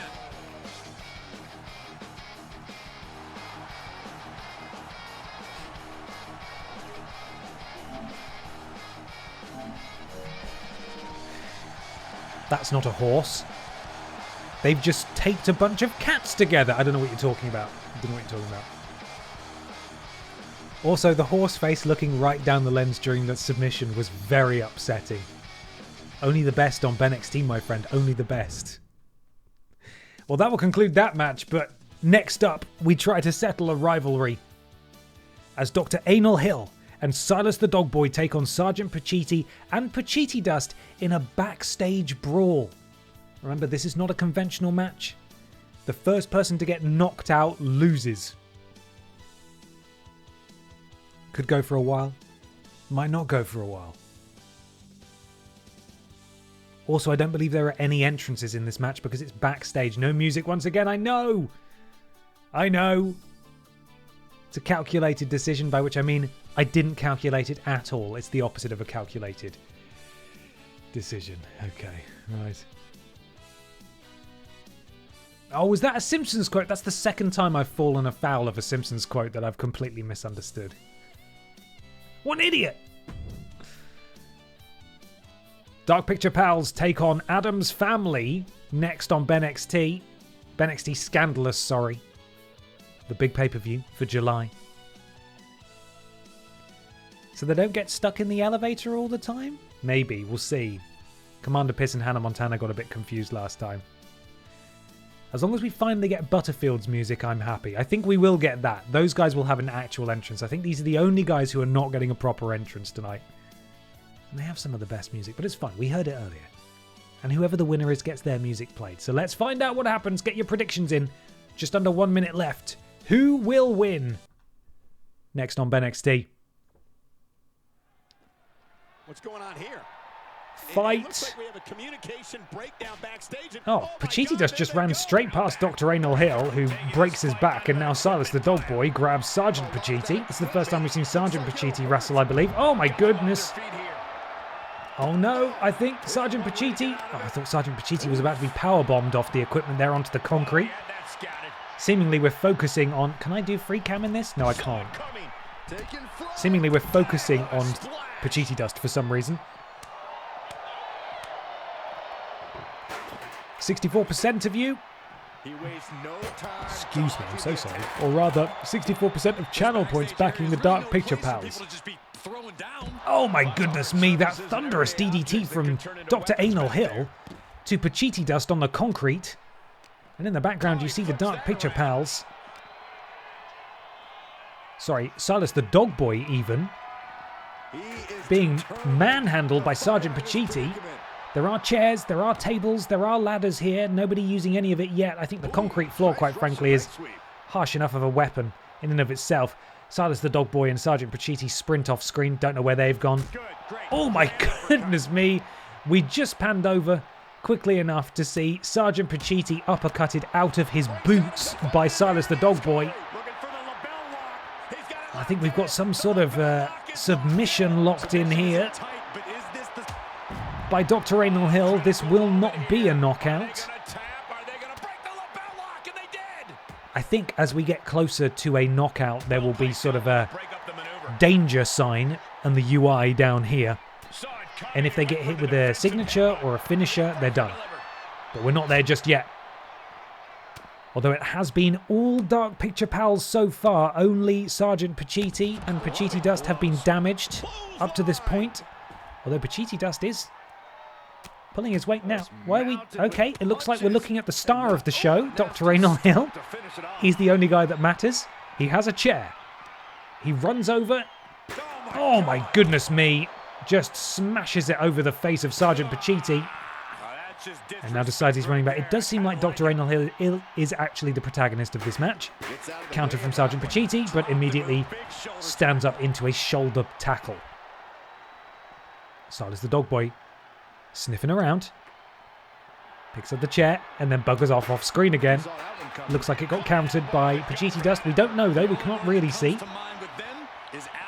Main character, Dr. Anal Hill, sent into the wall there. Oh my goodness me, I don't really know what happened there. It looks like Silas got the worst of it though. Pachiti Dust flies in from off screen. Oh, and a DDT onto the concrete. Oh my goodness, I think Sergeant Pachiti just got busted open by a forearm smack by Silas the Dog Boy. There's a lot happening in this match. What is Dr. Anal Hill looking to do here? Silas has his signature. I don't know if he's going to try and go for it here. in their tracks. Standing on production Piti Dust sends Dr. Raynal Hill tumbling over the concrete. Oh my goodness, and that was a voluntary senton onto the concrete by Silas the Dog Boy. I don't know what he was thinking, really. Dr. Hill back to his feet, leaps over. Oh, and he goes for another DDT. That is awful. Oh, careful. Looked like Dr. Hill was about to be thrown through some glass there. He picks up Sergeant Piti as Piti Dust shows an interest in the background. Thankfully, Silas. Oh, goodness. Choke slam to Dr. Anal Hill, but Silas the Dog Boy is there. I think he just headbutted the groin of Sergeant Pachiti, which is terrible. Silas the Dog Boy, I think if he goes for a signature here... Is this it? Is this a signature? No, it's not, but that's a devastating maneuver in and of itself. Dark Picture Pals all over these guys at the moment. Oh, Sergeant Pachiti with a well-timed strike. Smashing him face first into the concrete, and now Sergeant Pachiti has a chair. And Silas the Dog Boy has a shovel. But he gets countered by... Oh my goodness, everyone's just throwing themselves all over the place. But it's Silas the Dog Boy who stands tall with the chair and smacks it over the lower back of Piti Dust, as both members of Dark Picture Pals are back in control. We've got signatures, we've got finishes earned. Nobody's hit anything yet, though. I don't know what it's going to take for this stuff to happen, because that's the only way this match can really end, is if one of them gets in danger and then the other person hits a big move. Piti Dust, I think he's going to yeet. Uh-oh, this is not going to be good for... Oh no, not onto the concrete. They've gone up the lift. You heard that ding in the background. I believe that was Silas. And... Oh, Sergeant Pachiti's in trouble. Dr. Anal Hill is in trouble as well. This match might actually end off screen. Silas the Dog Boy has come back down the lift. He's going back up the lift. If Dr. Anal Hill is hit with a big move, it's over for Dark Pictures. If Sergeant Pachiti is hit with a big move, it's all over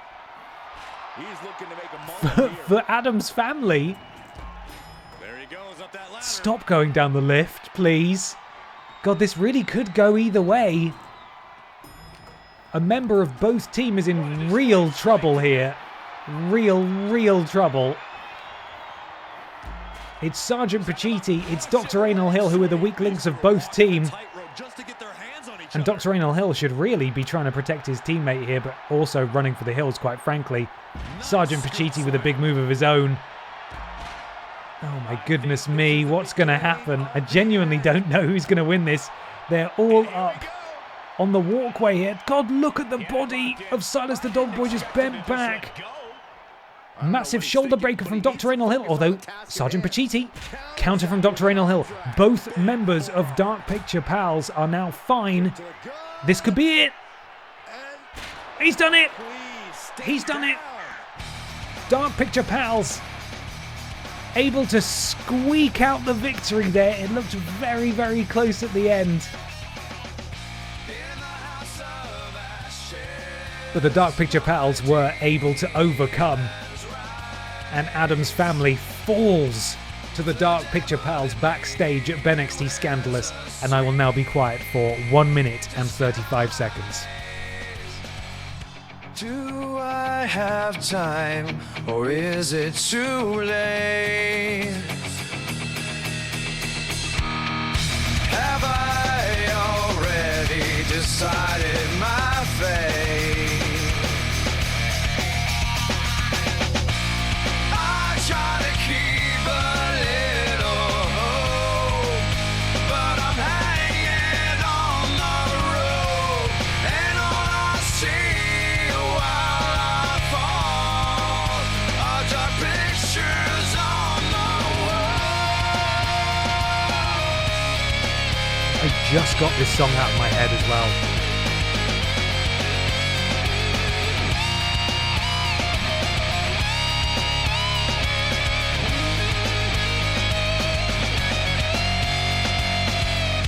Do I have time, or is it too late? Is it too late? Have I already decided mine? I try to keep a little hope, but I'm hanging on the rope, and all I see while I fall are just pictures on the wall.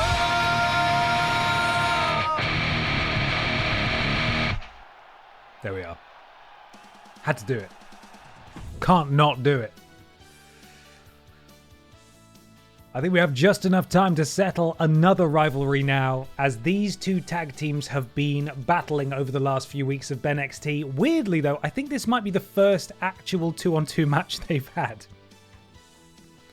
I believe poor Scandal Penguin has been beaten up by Peter Austin once, maybe twice, Ben Potter definitely twice, and then they've just not had a proper match yet. But we're doing it. We're doing it now. It's Team Redundant versus the Birds of Prey in a table tag match, meaning both participants, all participants rather, are in the ring at the same time. First team to be put through, or first participant of a team, I should say, that gets put through a table loses for their team. So we'll see. I mean, last time we had a tables match, I said, don't worry, they put a mechanic in this game where if you're not really that hurt yet, like they'll counter or they'll just bounce off the table, they won't go through it. That was bullshit. I think we had a tables match with Santina Morel where they won in like 30 seconds. So we'll see what happens. Team Redundant takes on the Birds of Prey next. TP get the tables indeed. Wedge those channel points. This may well be the final match of the stream. Get them wagered. Up next on BENXT Scandalous. Who is gonna fucking win?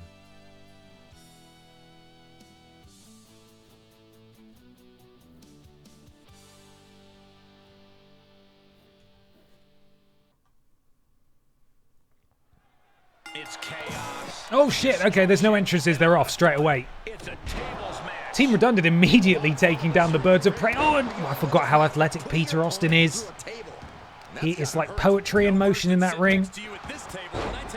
The teams have met before, but in a 3-on-3 match where Team Redundant were joined by the Winkler and Birds of Prey were joined by Les Go. Oh yes, I do remember that. Weird.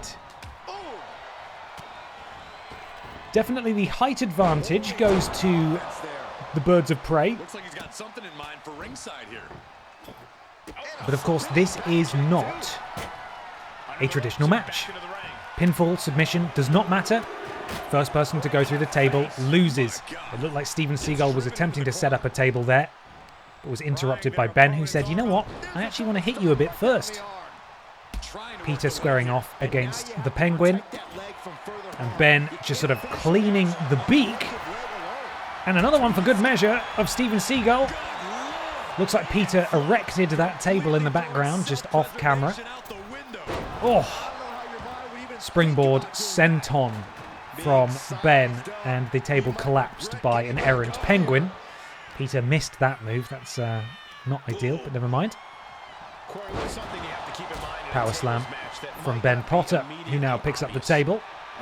Oh, and just throws it at his partner. What the hell was that, Ben? Oh, absolute disaster there for Team Redundant as Ben Potter, I think he was trying to throw the table at Scandal Penguin, but just lobbed it into the back of Peter Austin. Peter doesn't seem to be affected too much though. He's a good lad. Although he does get slammed down by Steven Seagal, who rolls out of the ring. I think he's going through. Oh, and now Ben, just to do what he was looking to do in the first place. Oh no, Ben! Again, a disastrous decision by Ben Potter, no relation, as he goes for that top rope missile dropkick, and a third table has been introduced. It is chaos in here. There's too many tables, quite frankly. Look at Peter Austin go. Unbelievable. Ben, you've got to stop throwing tables at people. You simply must. Ben, though, grabs Steven Seagal, lifts him up. Oh, look at that. Beautiful. Peter picks up a table of his own. Countered. Oh, Peter very nearly went through that table accidentally. Although Ben marches Steven Seagal over to the table. Could this be it already? Surely not. Oh, he's fucking done it. He's done it. God, if you want a quick match in WWE 2K25, have a tables match. Ben Potter and Peter Austin winning in very quick fashion there. I think we can officially say bad. Bad.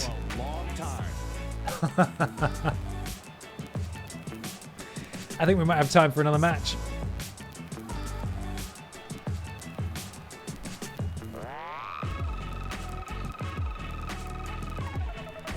Sorry, excuse me.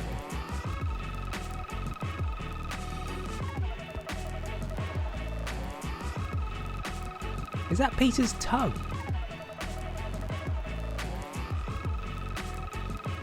It looks so weird. Why is it so black?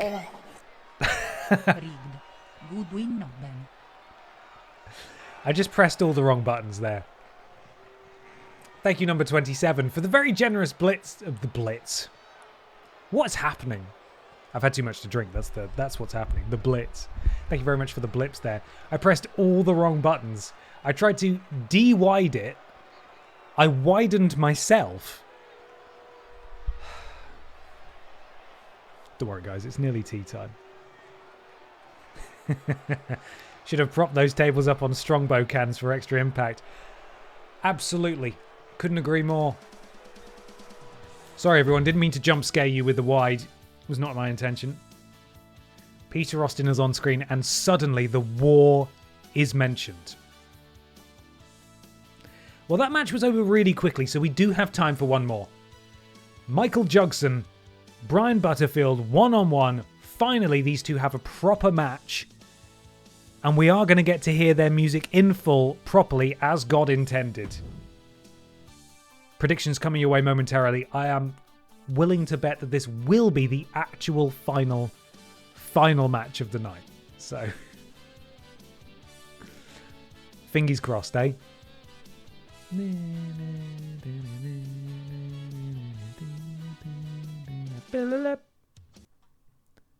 Here we go.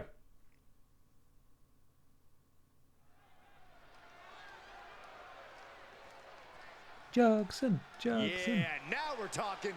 Hey, pop your head further closer. Hey, comfortable there. What's your name? Michael Jugson. You're fucking mad, aren't you? What have you had for your tea? Garlic and chip. So, like, good worth of garlic. I got extra worth of garlic. He's got a snazzy jacket, look.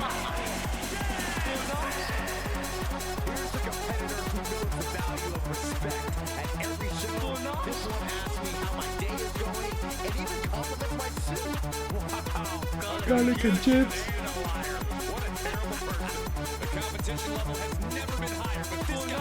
Go on, Husk. There he is. Yeah, I've been told you're the fucking best on a fucking pedal bike at doing stunts and that. I fucking did. No, you're the best at fucking pulling stunts on your pedal bike. Well, I haven't been doing stuff. Things are about to get Brian, where are you? Let's hear your music, man. This was me, Brian Butterfield, 6 months ago before starting my diet plan. The feeling, the electricity in the arena. But just look at me now. I feel like a new man, thanks to the Butterfield diet.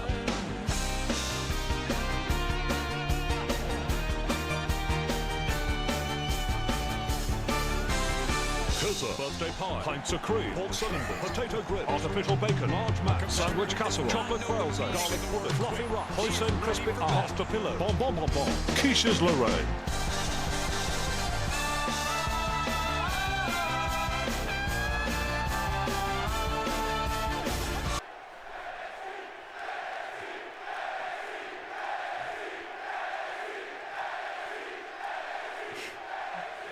Now this is a superstar coming into this one with a major chip on his shoulder. Feels like he's not gotten the respect. That song goes on for another 40 seconds.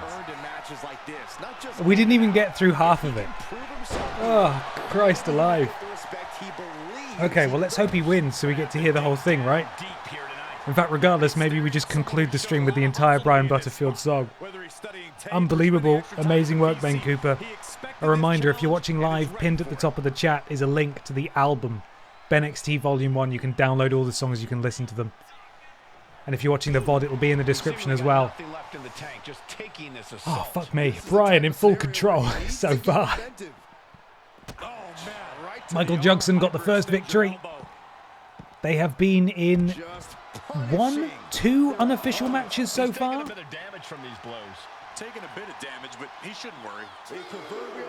It took me a solid 10 minutes to cut and pan his many treat day foods. You did amazing, Ben. It's an all-timer. I'm just sad it's taken us so long to hear it properly. Into the cover. Brian Butterfield, kick out at 1 from Michael Jugson. Yeah. Brian. Beautiful. Look at that. You cannot doubt the power game of Brian Butterfield.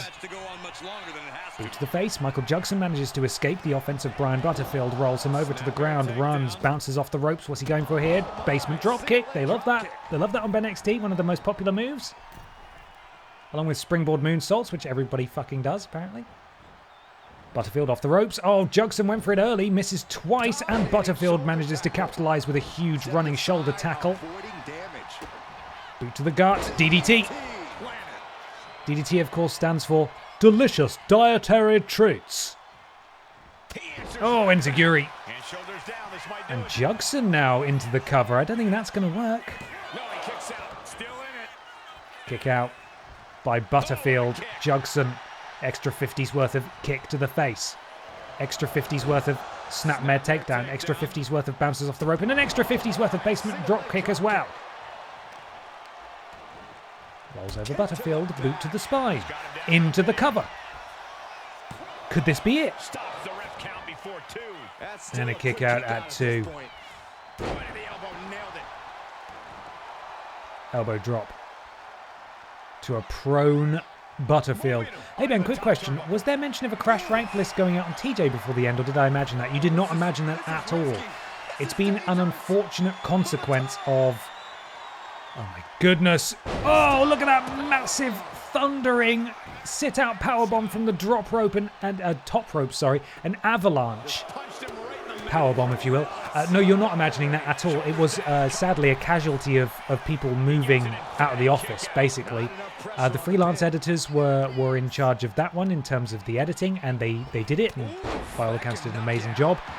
Sadly, though, the files were lost in the in-house editor's transferal of files. So sadly, it's unfortunately been a casualty of that and will not now release. Because it's been slightly too long since the files were sent, and, you know, TripleJump doesn't exist anymore. So you weren't imagining it, but it is now gone. I'm sorry to report. Back to the action. Chops being traded by these two titans of the internet. Jugson appears to be on top. Do you remember the exact order of them all by chance? I do. I have the script. I have it saved. Lost TripleJump Media. Crash Bash number 1, absolutely. Jugson does now have his signature. Butterfield has his signature. This could be Jugson's, actually. What's Jugson? What's he doing?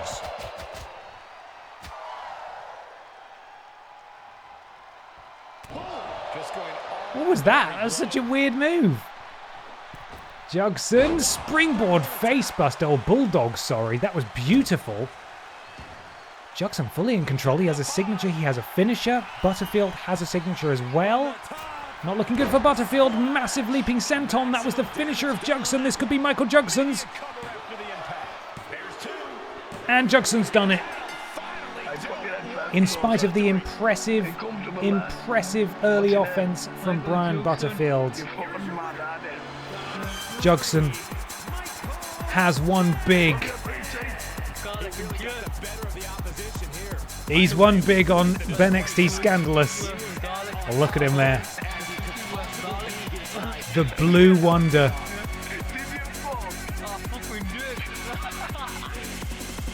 Jonathan, too.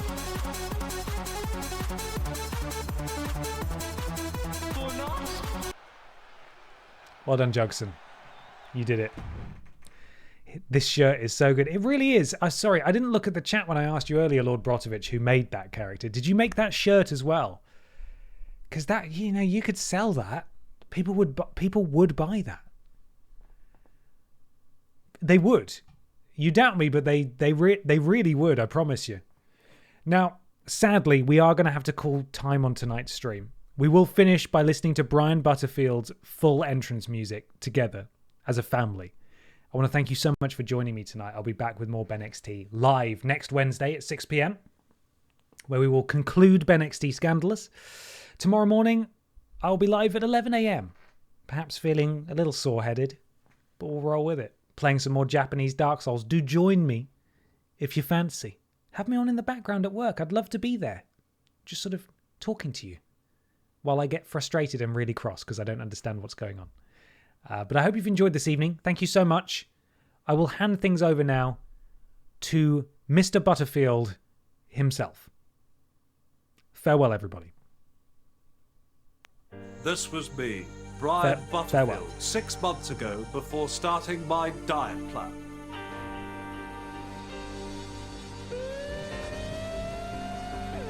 But just look at me now. I feel like a new man, thanks to the Butterfield diet.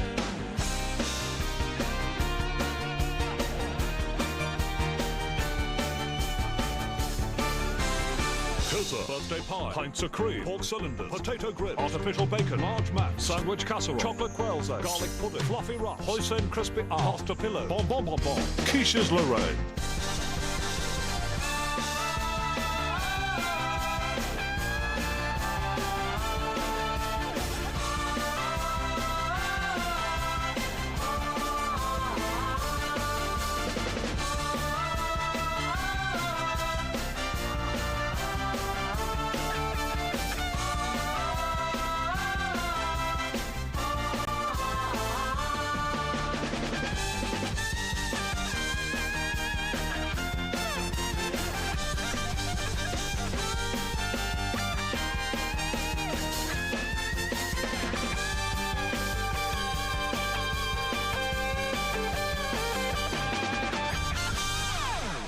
I think I may need to buy a new belt.